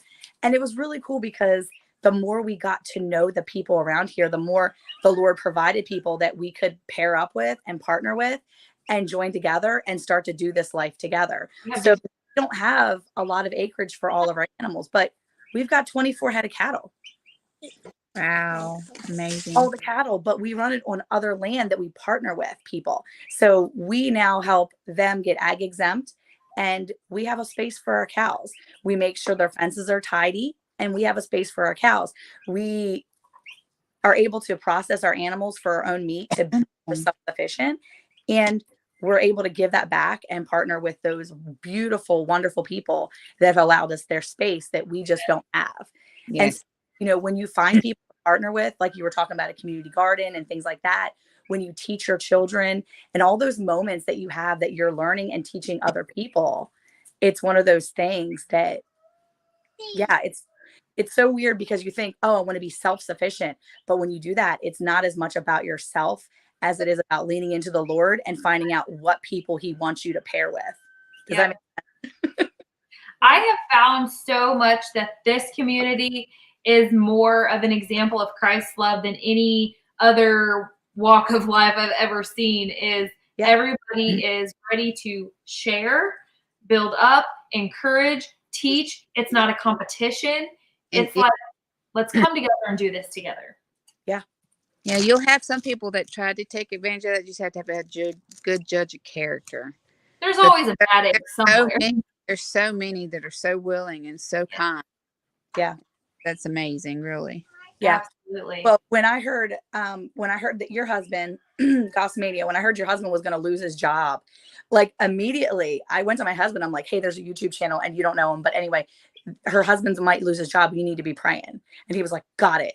And so, you know, there's more than just your inner circle that you think are there. Yeah. And I really feel like this YouTube community, your social media, it can be used for, I always tell my kids, social media can be used for good, not just evil. And we are trying to teach our children to use the tools that this world has given us in godly ways. And, you know, like YouTube has been used, and it can be used for a lot of nasty stuff, but we're really hard to lean in to the Jesus part of it, to the part where we can connect with people and pray for people and build up the community for people. Because if you don't, then what are you? You're just like the rest of this world.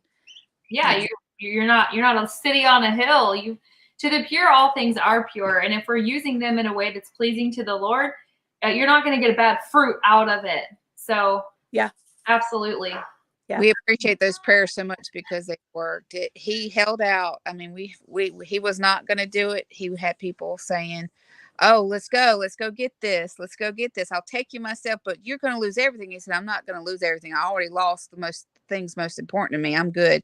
Speaking of his daughter, you know, he's like, I can make it after this. And people didn't understand that, like his faith.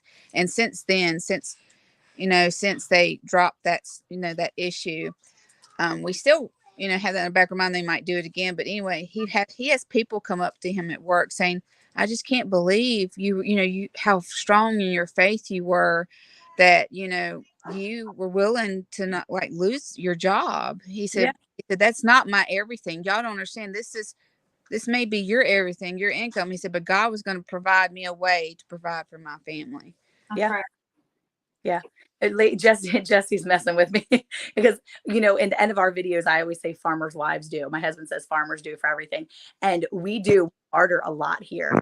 And it goes to your community and goes back to finding people that are like-minded. And here's the thing too, Annette, if you can't find, you're building a homestead community, pray and ask God to show you those people, because trust me, he's going to reveal them. He's going to show people that need your help, but that you can be a help for, and then they can help you in return. Not just, I don't want to say like I only do things to help for people to help me. I don't do that. But I'm saying like when you help people and when you get blessed in return. you'll get that return back. It may not come in your timing, but it comes later, and it's just such a blessing. And I always pray with my kids, Lord, help us to be a blessing to others today. Help us to bless others the way you have blessed us. And not that we want more, but we want to give more, because I want my kids to always think to give more of themselves so that they can build up around them. Yes, absolutely. So. I'm in full agreement with all of that. And, asking God for everything. I mean, I'm kidding you not. When they're calling for a freeze to come, we're praying over our plants and our trees and stuff, because not only is it going to feed my family, but it's going to bless those around us too. And, praying for the people around us, and the people around us coming into a community may be virtual like this for a minute, but before long, there's going to be somebody in your path that the Lord has provided that's going to help build you up and, share things with you. And you got to thank God. I mean, you got to remember God did, like, we always got to remember to thank God, even though it might have gone a little different way, just to thank God for everything. Because some people say, oh, I got this job, but then they forget to thank God, and they, and so on. Who got that job? Was it me? Yeah, we've got to always keep our eyes on Christ and praise him in all things. Even when we're in a storm, we've got to praise him. He doesn't need our praise. He deserves our praise in all situations, good, bad, beautiful, ugly, any of it, because he's a creator. We're nothing. We're like a speck of dust. We're worthless without him. Yes, exactly. Well, and you think about too, like this community has been so great to us because we've met so many people that are in our area that we would have not met otherwise. Absolutely. Stays small here, except for YouTube. Our circle was staying small. We didn't know people when we moved here. We went to church. We finally found a church. But even then, it's like you can only go so far with other homesteaders. I don't know a lot of people that have a large family. I don't know a lot of people that are homesteading. We're in a pretty rural community. So how many kids you have? I have 8. And so the thing is that when you feel like you meet like-minded people, the Lord puts those people in your path, and then you can, nice too. And then you can relate. Yeah. And the thing is we've met people here in Texas that we would never have met otherwise. And it's been pretty awesome because like I've always wanted turkeys. And we met Jake over at Nunny, Texas in the back 20, who lives 45 minutes from us south. We drove down to his house. We exchanged. We bartered for some things. He gave us some turkeys. And now I'm a turkey addict. I've got like 24 eggs in my incubator hatching out babies. I'm sitting here. There's turkeys. Oh, that's exciting. That's how mine are. Mine are just like a couple of weeks. The thing is, but I've got turkeys out back, big ones. These are my incubated babies. I just hatched these out like 2 weeks ago. But you find that your journey is such a weaving path. It's such a, well, whatever. I can't think of the words, but you just have to kind of go with the flow, and let the Lord guide you through all of it. And you'll meet so many different people and just build that community.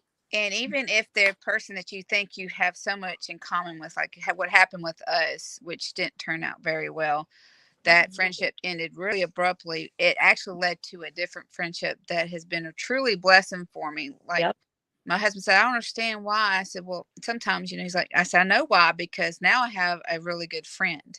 Yep. And we talk every day, and I help support her. She helps supports me. And even though that person might not be your true path, if they weave you, like you're saying, they weave you in and around people who are meant to be in your path. We never know what that person, that family, that community is going to look like that God puts in our path. We never know, because if you'd have told me 5 years ago that we were going to live literally out in the sticks in the middle of nowhere to me, and I was going to be doing all of this, I would have said, you're out of your mind. No, I'm not. I'm going to live in a little suburban home, and we're not doing all of that. And not only when God put it on his heart to do this, it's like he softened my heart to be like, okay, let's do it. And everything Glenn says, let's do this next, let's do that next, my heart has been prepared to accept that and be the wife that God intended me to be and follow my husband's lead. And it's been beautiful. Like, I would never turn back. I wish I could have started this way. I'm disappointed that I didn't listen to his direction back before I wanted to please Christ so much. And I was all about Jessica. I wish I would have listen to my husband. But that's kind of like God's ways making you understand and appreciate it so much more. Yeah. Yeah. Look, I'm 35 years old. We took our entire family. We had 7 kids. We uprooted our entire family and we left Maryland. We lived in a row home, 3-bedroom row, like townhome in south of Baltimore City, in a little town that I grew up in. My husband grew up in. And the Lord was like, hey, you're going to go ahead and move to Texas. We picked our entire family up. We told our parents, hey, we're moving to Texas. We don't know what's out there, but we know God wants us to be there. God provided a job and a place to live. And we took everything we had and we left. And it's one of those things. No, my earrings aren't little eggs. They're just little flowers. Where at in Texas are you? We are actually about an hour east of Dallas. Where's Chelsea and Michael? They're in Missouri. Mineola. Do you know where Mineola, Texas is? Yeah, Mineola. That's where Gardening with Goody is. I actually drive through there when I go to the zoo. So we do not we don't go to like a church building church. We actually kind of do church in our home with a small group of people, like-minded people. Yeah. And a family that phones in every time that we get together lives in Mineola. And so that's why I was like, Texas, I wonder. They're not that far. No, yeah, actually Gardening with Goody is another guy I met through Instagram and all this. He lives in Mineola and we go to the zoo with my sister like every few months and we drive through Mineola to get to Tyler, which is about an hour and a half from here. So yeah, but the thing is like you never know where God's going to put you. You never know where you're going to end up. And if somebody would have told me 10 years ago that in 2022 I'm going to be in Texas on 10 acres, living next to my in-laws, sharing property, having cattle and turkeys and chickens and pigs and raising rabbit to eat for me, I would have never. If someone would have told me that I had a pig that's 300 pounds that I hand from in my house, he lived in my house when he was a baby, and now he's 300 pounds and I can literally lay down next to him, I would have never believed you. But because I never saw God's vision for this and I never knew what this was going to be. And sometimes when you just surrender yourself to all the things that God has for you, that's when you learn the best lessons. And all times, not sometimes, all times. You're spot on. Yes. And don't get me wrong. You know, my husband was a pastor in Maryland. We were running our own church. We were on God's path. We were ready and focused. But it's all those years of preparation that I really feel like led us to this point where we knew more than anything we were going to need to depend on the Lord. So that's kind of where we're at. But there's a lot of crazy that happens in a lot of people's lives that I think a lot of people just don't know about. And some Cindy says, following the Lord looks crazy to those who don't. Absolutely. Yeah. What is it? There's my son loves to watch The Meg. That's one of his favorite movies. Our youngest likes The Megalodon. And at the beginning of that movie, the guy had seen things that other people hadn't seen. And he goes, I'm not crazy. I've just seen things that nobody else has. And like, how many times have people thought, I'm like, hey, I'm over having a ton of friends. Like, you're either going to be in my path or you're not. I love having friends, but I used to count on that. And I'm like, now I'm just that crazy person that picked up and moved their kids and stopped doing the things they used to do because they're following the Lord and, you know, all these things. So it's just, it does look crazy to those who don't understand. And it is extreme and it's weird and it's not right and all these things. So yeah, it's true. But yeah, it's amazing to think about all the things that can happen when you actually, I guess, just resign yourself to be obedient and to do the things that you should be doing. Because there's a lot of times where I'm like, yeah, Eric will come to me with some idea and he's like, so I'm going to need you to pray about this. And I'm like, well, do we really need to pray about that? He's like, yes, we do. Well, are you sure? So I'm the, I guess I'm the like more disobedient one of the group. We all have to learn. There's plenty of times where I've been given a little more pushback than I should, but we learn. I mean, gosh, I was at an antique store probably a year ago and had my lip out because he didn't let me get something. So, I mean, you know, we all have growing moments, but just remembering that we're not our own. We're his. So if you're not willing to surrender his life, you know, if I'm not willing to surrender what I think is my life for his use, then we're going to just encounter trouble after trouble. Am I still on everybody's screen? Can they see me too? No, we can see your hat. Okay, I was because in the bottom I can see me in our bottom screen, Yeah, but I no, just like want to this much. I wasn't doing something silly over here, and y'all can see me. So Behind her a little bit. We're kind of divvied up here. trying to give her the screen so she can chit chat. Well, I'm gonna go ahead and duck out here because I've got chores to do. It is like almost 11 o'clock, and I've done zero. I I was brushing my teeth listening to y'all earlier, and I'm like, oh, this is good conversation. I need to I are like, summer life it started late. Well, we're going to have to talk about adding in turkeys, adding in extra kids, adding in extra, not extra because we don't have extra, but adding in cows. Like, there's been a lot of good things here.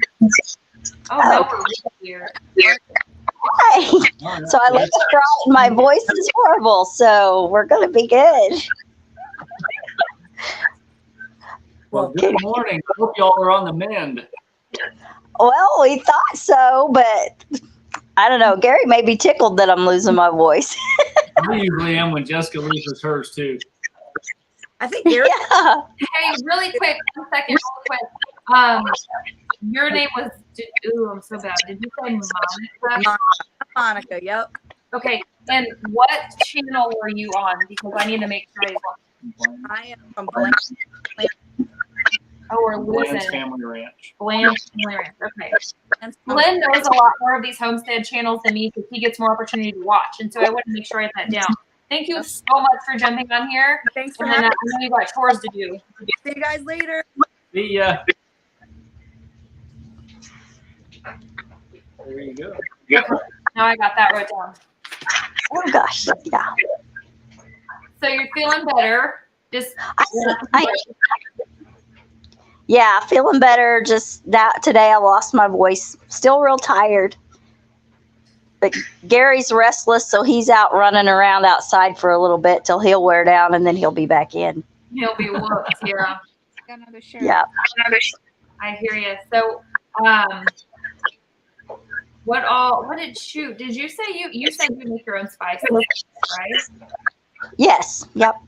So I grow my own garlic and dehydrate it.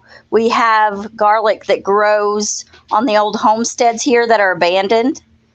And so we'll actually go to abandoned homesteads and harvest garlic. And yeah, you just got to watch and make sure they're not near a place that's been sprayed.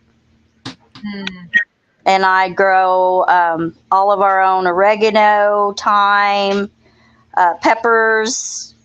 So yeah, I grow almost everything that I possibly can. Ginger has been a challenge to try to grow. It has to be a house plant pretty much, and then it doesn't like it. So I haven't considered growing ginger, but I need to put my garlic in the ground. Is it too late for that? What zone are you in? My garlic. What zone are you? I'm sorry, it's breaking up. Yeah, I don't know why. Are What zone? we are 6A. I'm 5B. I wouldn't think so because I'm in E9A and I'm on like, and even now harvest. Something's happening with the mic. I can't hear. That's really weird. I think I'm gonna jump off, Jess. I think first my bad connection is causing everybody else to have a bad connection. Oh darn! You better jump in next time. When you're feeling better, we'll set up a live with you.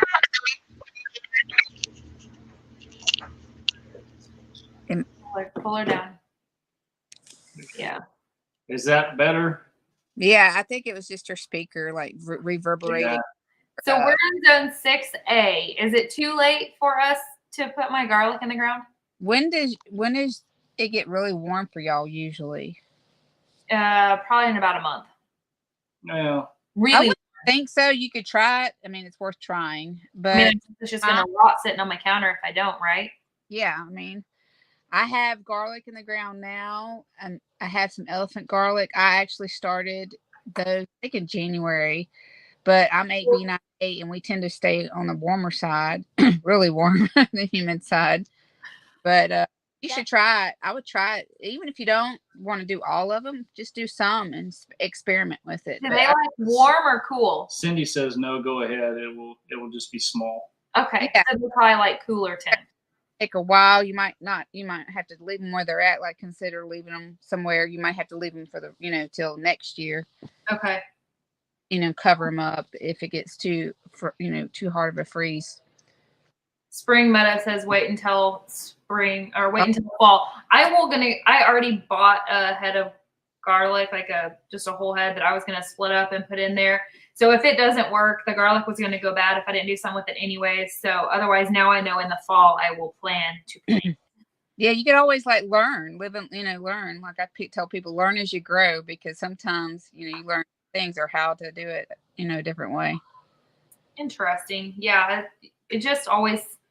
I mean, what's the risk? If I put it in the ground and just do nothing or be too small, you definitely learn the whole process as you go. Yeah.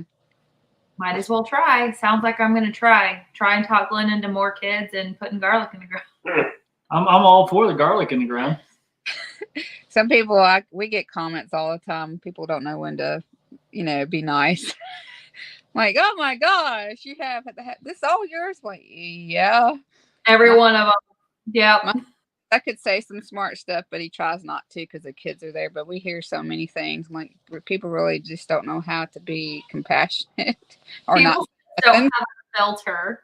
I have people all the time be like, wow, 3 boys. And I'm like, well, it's not like I got to choose and I'm blessed to have them. So what's the deal? Wow. If you find on God's heart for y'all to have another, you never know. You never know. And it may not be in his will. So That's exactly right. I had Glenn this close to talked into another like a month or two ago. And then when everything started getting weird again, I was like, man, I just don't know. The world is so weird. I don't want to have to worry about stockpiling diapers and that kind of stuff, which obviously I know you could do other things, but just like, oh, a baby, one more mouth to feed. And so then we both were like, let's not. And today you all have to jump on here and talk about how many kids you have. Got my fever burning again. I'm gonna have to go to work just to get out of this conversation after a while. Yeah. It's all in God's timing, because God might be just like, okay, and then y'all don't plan on it, and He'll just, it happens a lot that way. Yes. Oh, there yeah, and here comes the lady with the baby, right? Hey, get out of here. Who invited you on the live this morning? The fever spike is real. Here comes the lady with the baby, right? Wow, why do I hear us? Sorry. Somebody still got their YouTube. This is the best way I can keep them quiet, is to hold them up here. I say if somebody's YouTube is turned up on the speaker, that's why we have a bunch of background noise. Do you have screens brought up? Do you Hold them up here. phone? There we go. There you go. Yes. Whatever that was, that fixed it. But Yeah, can we hear you? It's like when there's I muted it on the live stream, so I'm just talking through the StreamYard. perfect. Oh, okay. Now we know. That's good to know. I'm not super tech savvy at all. I just tried something and it worked. You tried the right button, apparently. So how's it going with the new baby? Oh, more kids. My babies hey. It's going great. I mean, he's pretty easy. As long as I have him in this, I can actually get things done. A lot of my And then I can actually chase the older two and try to keep a calm household. I had a rat with my first 3. I wish I learned what a rat was then. They are so handy. I would not be able to get anything done look, I have hands. Isn't it nice to go from one hand or no hands to 2 hands again? Right, yes. And he just loves to be held, so. You have hands to make soap. What? You have hands to make soap. Absolutely. Although I don't want to make soap with him. It's a little caustic. That freaks me out a little bit. Yeah. So I actually do really need to make some soap, but I have not figured out how to get him down in order to be making the soap. Middle of the night. Yeah, no. I need my sleep. I'll send you some soap. Everybody, send Amanda soap. What is a calm household? Right. Yeah. That's funny. But What is a calm household? Yeah, when our 3 boys are not at school, it's pretty loud around here. When the kids are somewhere else, that's when it's calm. Yeah. Then you Which are. is only nice for a minute. Whenever our kids aren't home, like if they go stay somewhere overnight and then we come home, like, oh, it's nice to have a quiet dinner. But then after that, I'm like, this is just weird. I don't like that quiet. I think it's really funny when my oldest, he's going to be 5 in June, and he's like, it's so quiet in here. And I'm like, yeah, isn't it nice? Do you like this? That's Yeah. when kids, Right like, now, I just have them on Mickey Mouse, and that's working. So I can The baby's actually gonna be arrive on for a this minute. live. I hear you. Hey, Amanda, your bread recipe is amazing. I'm going to have to check that out. Thank you so much, Annette. I'm so glad it worked out for you. I have a bread recipe that I like, but you never know what you're missing when you don't have it. So I might have to try yours and see if I like it better. we've been making homemade pizza, and I've been making my own dough, and we love it now. Oh, We my gosh. love making homemade pizza. It's so great. And you know what I actually just tried was using bread flour to make the pizza dough.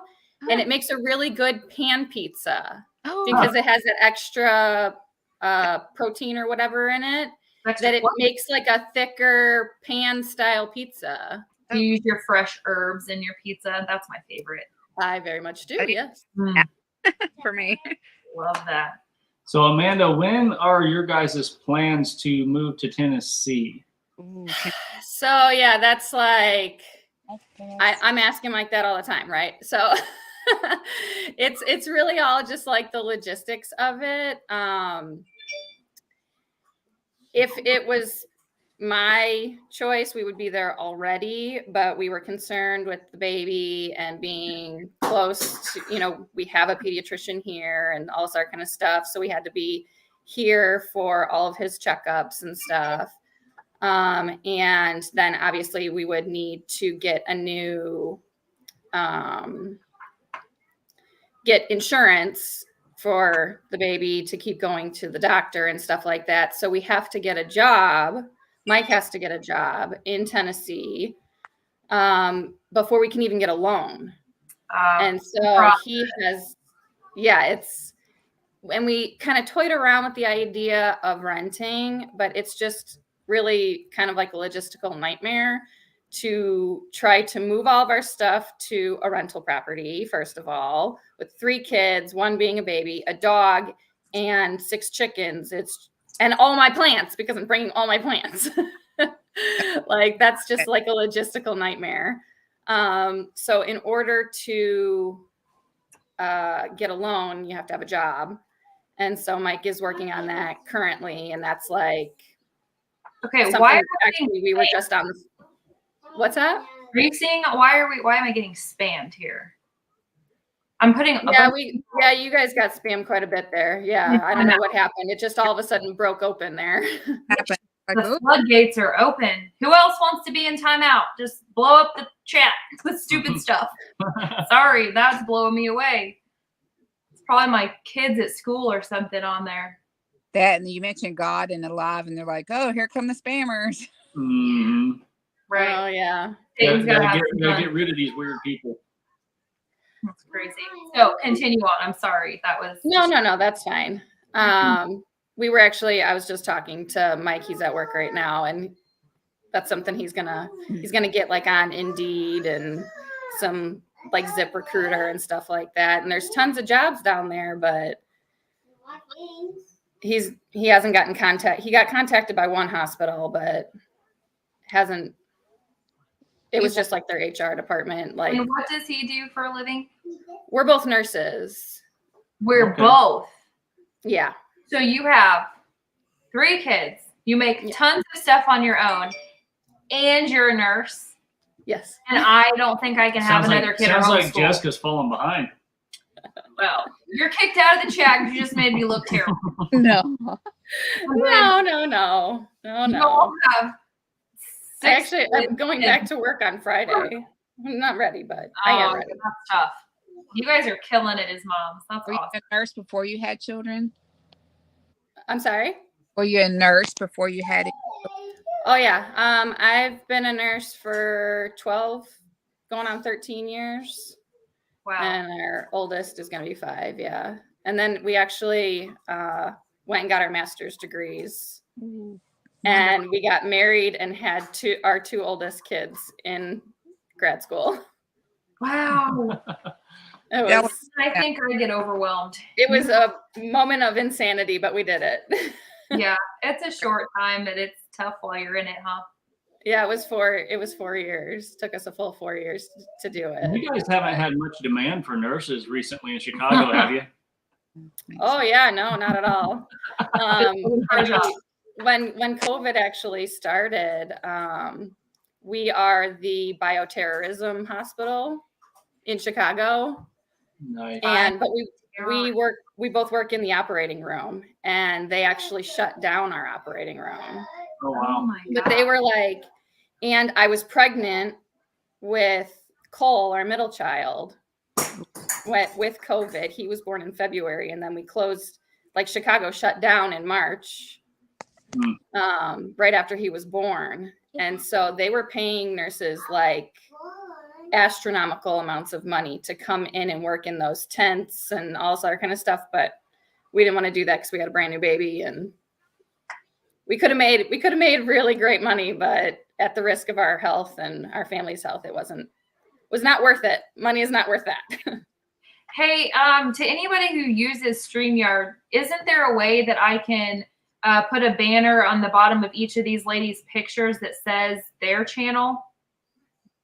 I think I haven't used it in a while, so Jesse, Because they're asking who Jesse you can guys post their are. link also. I did put my name, like I did Goss Mini Homestead when it entered the chat, just in case anybody wondered. I don't know if you could fix it. Yeah, I put my display name underneath. I'm Amanda at Bare Bones Living. I don't know why it doesn't pop up on the screen, but that is kind of confusing. We've Sorry, got guys. Amanda with Bare Bones Living, which it looks like Jesse He posted Crubby the Beagle's link there, but hasn't got that yet. And then this is, well, I'm pointing like I have a pointer. And then we have Goss Family Homestead as well. Gossmania. Gossmania. I'm sorry. I'm trying to And look. what was your name again? My name is Jerusha. It cut out one more time. My name is Jerusha. Jerusha. Okay. Jerusha. We are terrible meet with you. names, so we will get it someday. I'm used to my name getting kind of butchered over my lifetime, but it's not. I always tell people to remember Jerusalem, take off the lum, and add a sh at the end. There you go, Jerusha. You're actually not the first Jerusha that I know. I've You are heard the first I know. people. I've met a few in my lifetime, which is kind of cool to meet. And just- she's my age. oh, that's awesome though. Yeah. And it blows your mind when you kind of meet someone with such a unique name. It's biblical. My mom picked it out of the Bible. But Let me see this. I wonder if when I click down here, if I can. No. Well, does it? So no telling. by the next time that we have a live, I will have that figured out to where everybody's labeled on where they come from. Because I didn't think about that. Because on my end, in my studio part, I can see who is from what channel. But that's Lazy not day. possible. They're so amazing. Well, it showed up. It showed up for Jerusha for just a second, and then it went away. So I don't know why it does. Yeah, we'll get that figured out. I'm not We can definitely do it. Even if we can't, Jesse's really awesome about posting links. So I had a group of women, like I did a Homestead Sisterhood group on Facebook, and we have a Homestead Brotherhood group on Facebook, but I always wanted to do like a chat with like people like in the, like it's like a neighborhood basically. now, can you put that on one of them? I don't think so. How do you spell Jerusha? It's Jerusha.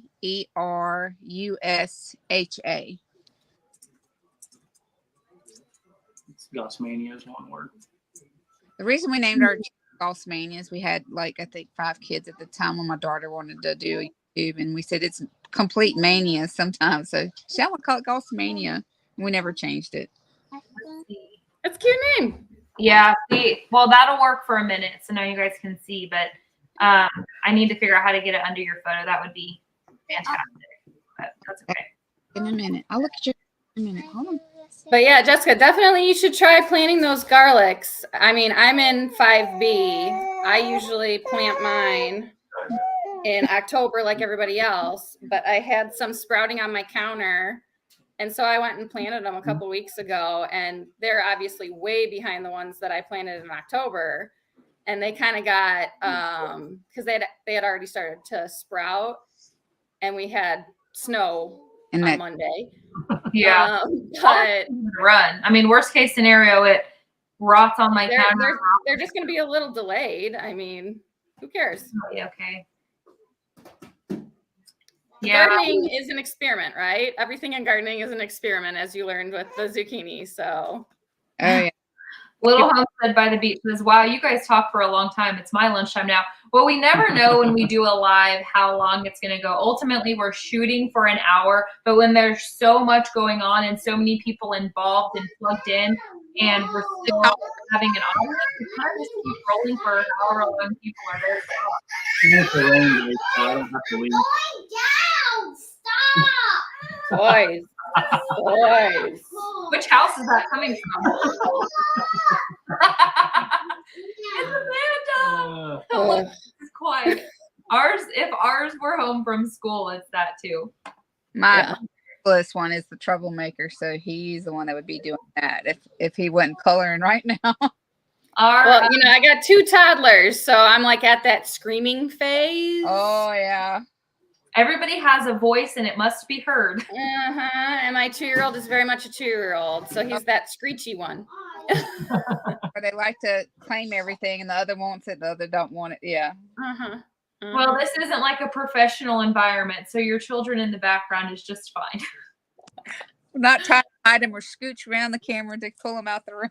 Yeah. Well, I had to put my computer up on the counter so that they weren't popping in like they were last time, ducking around my phone. But this is mine. She's like, "What are you doing?" Oh, hello, beautiful. Horrible. What are you doing, Mom? She's listening. I love it. It's funny. I just see the baby. She hears the baby. She's like, "Oh, there's a squishy, Mommy. I heard it." Yeah. My kids got baby fever too. Like, Mama, look. I'm like, I hear you. Does that mean you're in the running for more? I don't know. There's days She said, I don't know. There's days I'm like, I'm 40, so I just turned 40, and I'm like, well. Then I had a friend who had one at 41. I'm like, I don't know, maybe I could do it. I could do that. I'm tired. I'm tired. But you're set up better than Amanda is, because see, she's got toddlers. Her toddlers can't take care of the baby. You have older kids that can help with the baby. Yeah. You have built-in babysitters, man. That's great. Yeah, that's the ones that are asking for one. I'm like, see, that's nice. At least your kids are asking. One, my oldest is, because when we were like this close to jumping in on one more, he was like, no, you don't need another baby. He's like, I'll be the one having to help take care of it all the time. I have them in duplicate. So like my last little girl before my little boy was actually a triplet. The baby had 2 heartbeats, and that twin vanished around 8-9 weeks. And then when they went to check her out, because her sac was so large, they said, oh, she's got an empty sac in with her, so she would have been an identical twin. And I'm thinking, woo. So if you have one more, you're never guaranteed it being one more. Yeah, so if I had one more, I'd be like, oh, it could be 2. Maybe 3. Yeah, and then when you get older, it increases, and you're like, okay. So you better just plan for 3 and be happy if you have 3, 2, or 1. You just know the options there. I hate to go. My dad's calling me. I'm gonna make sure he's okay, but I'd love to check in with y'all a little later too. Yep, Definitely. absolutely. Nice to It's meet you. great meeting you, Jerusha. Y'all, maybe I could do one on my channel, and all the women can talk, and husbands too later. Yeah. Your mom says, what? Thinking of having another? Bye, y'all. Bye. So that bye. You're getting yourself in trouble. That's my mom. Bye. You can hit the remove if you want. Oh, Yeah. she got it. So like I said, we were this close to jumping in already, and both my mom, my dad, my stepdad, I think nobody was on board except Your son? Diane. Well, yeah, my youngest son. My oldest son wasn't on board. Everybody is against me. Jesse, I don't think the tax deductions, I think it's only up to a certain number of kids. I don't think they just keep going. I don't remember, but I thought they said it was At only least in up to like Missouri, 3 I or don't know. 4. Maybe it's different by state. Or is it Yeah, a federal possibly. tax thing? I don't know. I don't know. Taxes were all messed up this year. My mom's husband is my CPA, and with all the government assistance money that they were giving out per kid this year and everything, he's like, "You're getting like $200." I'm like, "I'm sorry, what?" I have 3 kids now. 200. Wow. Yeah. Yeah, that's crazy. But luckily, I have a failing business, so that helped me out a lot. Start a homestead. You can always show a loss. Well, yeah, because I sell on like Etsy and stuff like that, and I have it actually as an LLC in Illinois and stuff. So I very much have a failing business, and that bumped us back up. Thank God. The only time that that's celebrated, right? Absolutely. Hey, I'll take whatever I can get. All right. Yeah, everyone's starting to, oh, she's heading out. She said that, yeah. It was nice meeting you, Jerusha. Like I'd seen some of her stuff. I jumped on her live, but I hadn't actually met her. It takes me more time to meet people than it does Glenn. So, oh, more baby. Hi. Hungry. You're so naughty. All right, down you go. So I don't know if you hear it like I do all the time, but well, one more could be a girl. Do you get that? Oh my God, yeah. Well, I actually was hoping that he was going to be the girl because that's how my family went: boy, girl, boy.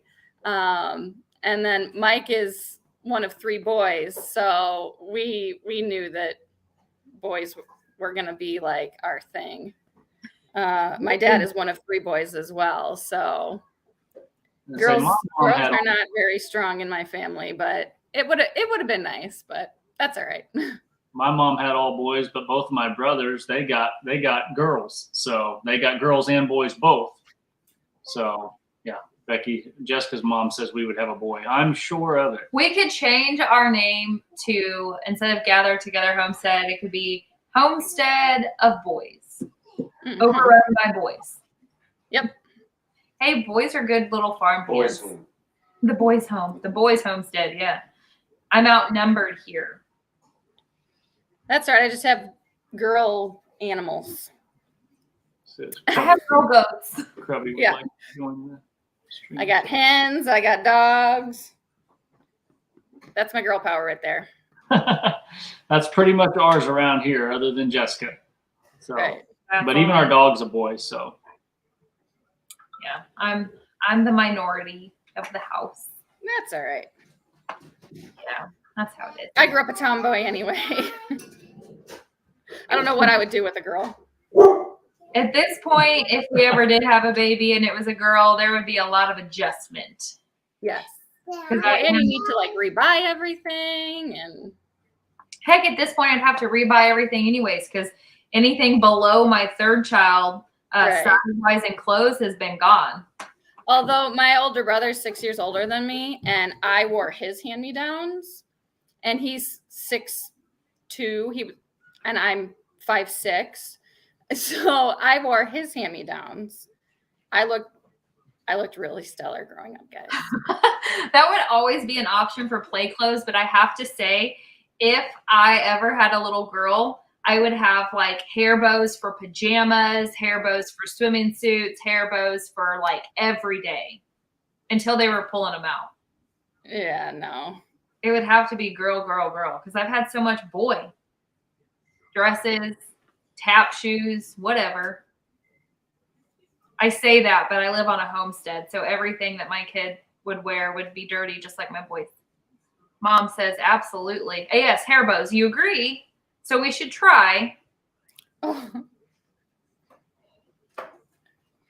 man. Someday Krubby will join. Thank you so much for helping me join live stream. The link is there, Krubby. If you want to click on it, you can, and we can pull you in. No, I would have. Mom says she would have to get a job. There's always seasonal worker options, Mom. Target and different greenhouses and floral shops, all those things get busy, and you could get a seasonal job. That's an option. 22 years ago, when I was expecting, I don't know what I would do if I was told one and the other one came out. Yeah, I would rather just not. I've heard that happen so many times, and I'm like, how is that? How did they mess that up? How did you miss? Yeah, I would be either way disappointed if I was told I was having one and the other. Just not disappointed, but like I would feel overwhelmed because I'd already prepared for the one sex and had the opposite. So that would be, I'd rather it just be a complete surprise than be told wrong. I'm dressed, I can't see. I'm dressed for school, but the rest of the time in boy jeans riding my horses. Yep.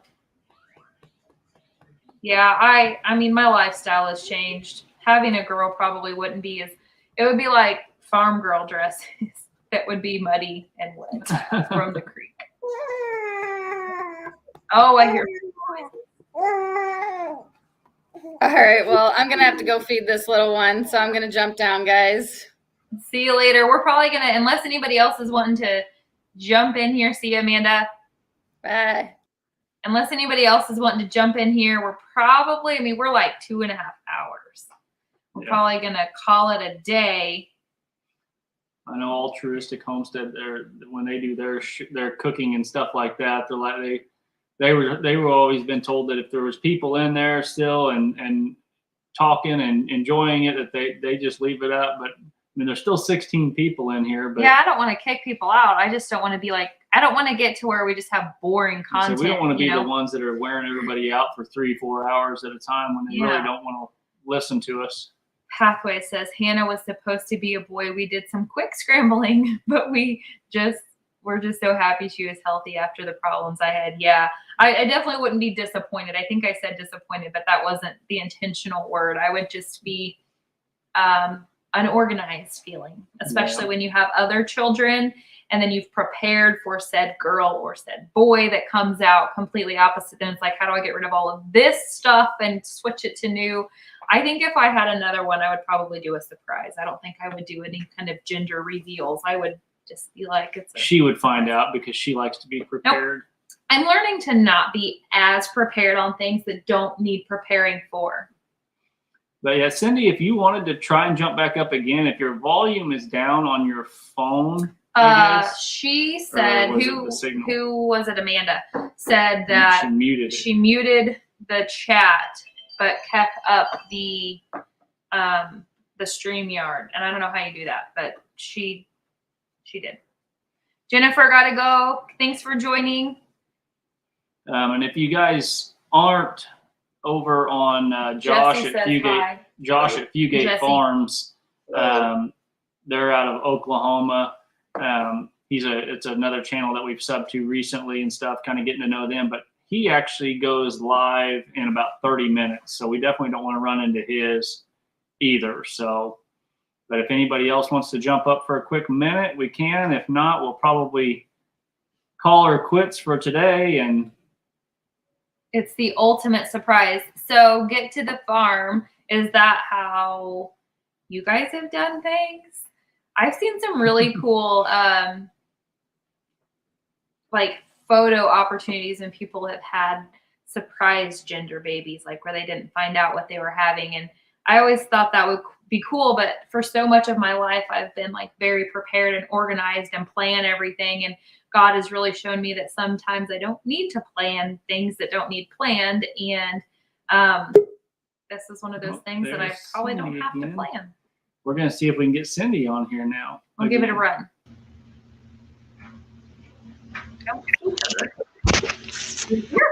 Browser has lost. It says my browser has lost connection to my camera. Well, we can hear you. Let me try. There it is. Okay. I must have punched a button. Get to the farm. Oh, this is just confirmation right here. But no. I can't see the chat anymore. Whoops. Uh-oh. I hit a button. Now I can't. There. Oh, I keep punching the wrong button. I need to just put my fingers down. Yeah, there we go. So we're 4 boys first and then the girl? That's what we need to know. Oh. Now, Cindy, what children do you have? Okay, so we have Luke is 25.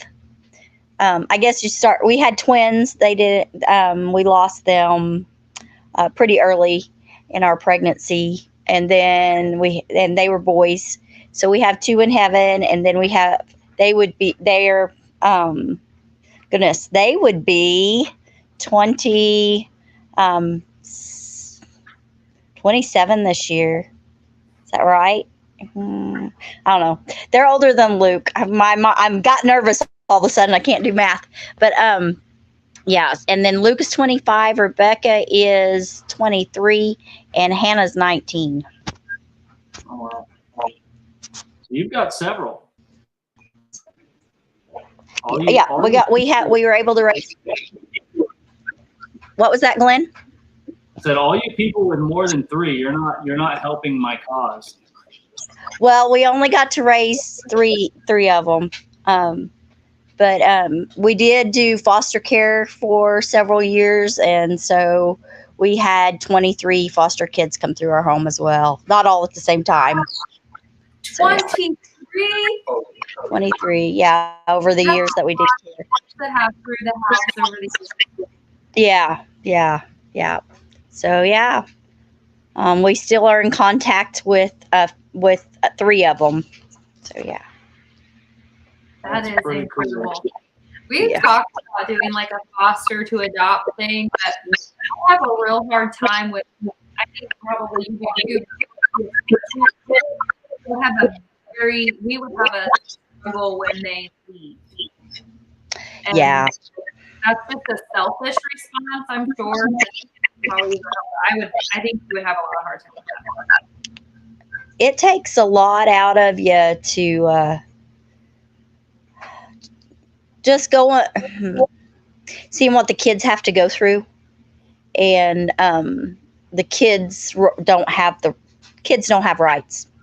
The kids have absolutely no rights, and so it gets overwhelming. And that's actually what ended up putting us out of foster care. Is we had failed adoptions, and it was pretty underhanded by the foster care system.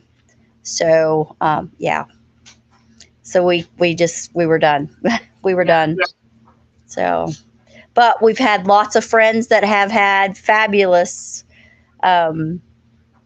experiences, and we're able to adopt and that, and things go well, so it's kind of just, I don't know, it's individual. Absolutely. But yeah, but sometimes some of those kids go through such horrendous things that you end up having to have therapy too, just because of what they've had to go through and having to process that, because you guys are like us, you're kid lovers, and that just kills you to think a kid has to go through some of the stuff they have to go through. Yeah, especially when they end up getting pulled from your place and sent back to that situation. We've obviously never lived it, heard of stories like that, and I'm like, you mean I'm going to give everything I have to take care of this for who knows how long, and then you're going to come right back where they came from? And I get it. I mean, I know there's probably a lot of argument on both sides of that, but heartbreaking. Yes. Yeah, we've had instances where where that happened. Just really heartbreaking stuff. Just, no change. The kids still were not going to get fed properly or anything like that, but we're going to send them back because they're the parents. Yeah, absolutely. So. Are you guys having an issue hearing? Because I don't have any issue hearing with Cindy. I said I hear it. I just hear an echo. But I don't hear it like I did then. I thought it was actually doing it fine. I turned YouTube off, so I can't see the chat and everything. Yeah, I don't hear any echo. Okay. There's your link. Anybody who hasn't checked out Pathways, give them a check. Great people. I don't think we've come across anybody yet that's not been great for us. It's been a wonderful blessing. Yeah, get to the farm. Do you have a channel? I haven't. They do have a channel. They actually subscribed to ours a little bit ago. I got a notification from it. So I need to write that one down. I got to put on my old lady glasses so I can read. I don't know how our conversation went from being more self-sustainable to more kids to grow more food to be more self-sustainable. That's just extra farm tools, farm hands. Yeah. Yeah, I need those farm hands. They're not- I will tell you, homesteading with grown kids that are away from home, Hannah is still home for now. She will be going out on her own June 1st, but it is a completely new ball game because it is like the mini hands do make light work. And I'll tell you this, Glenn, once you get over 4 kids, you cannot tell the difference between 4 and 12. Been there, done that. You have to have a much bigger vehicle. That's funny. We got a Suburban is what she drives, and I think we'd have to get one of those big vans they use, like Amazon vans with 4 bench seats in it or something. We had a Suburban and a minivan, and so we took 2 vehicles anywhere that the whole family had to go. Yeah. We have a Suburban, so technically we have 2 things. Who loves more kids? Farmers do. Yes.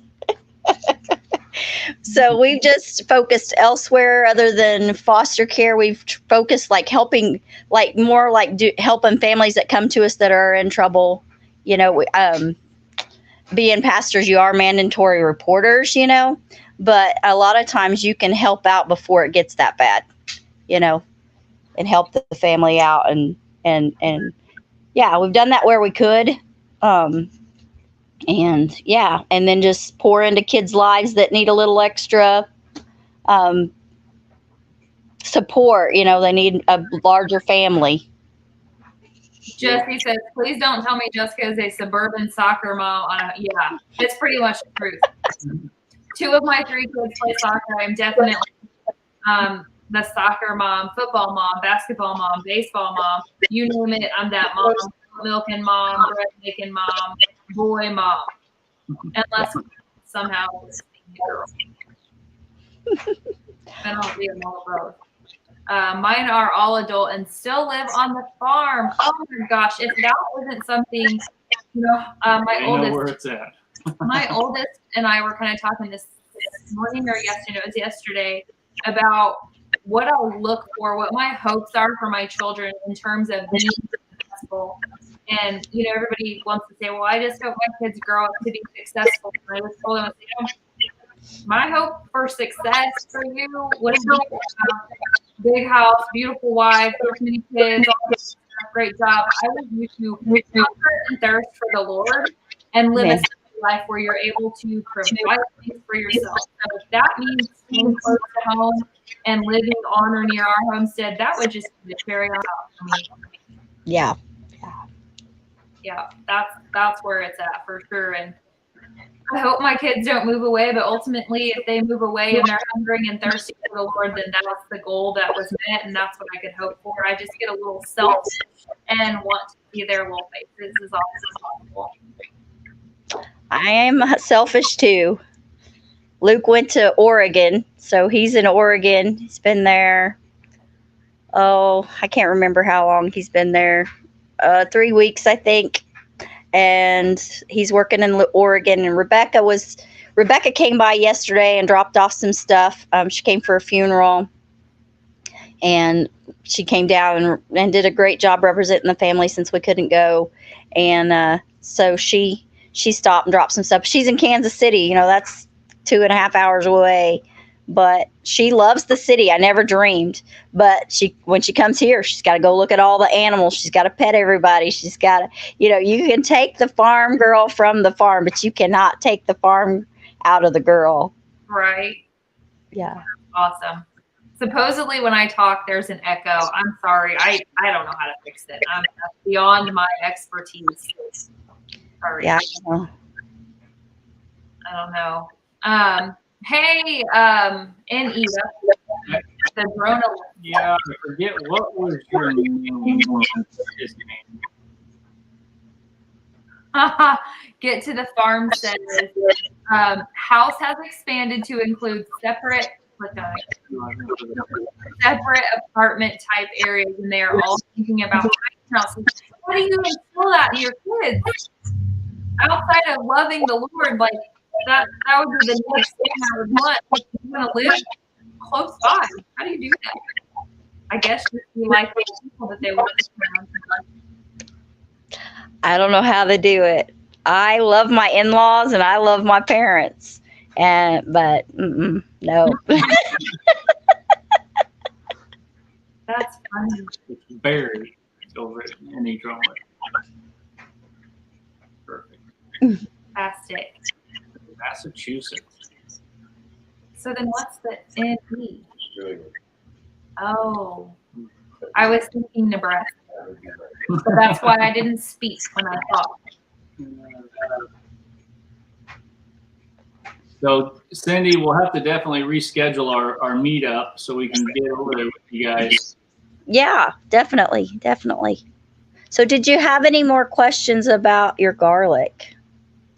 What do I do? I was just going to put that stuff in the ground. I just throw it in. I'd throw it in.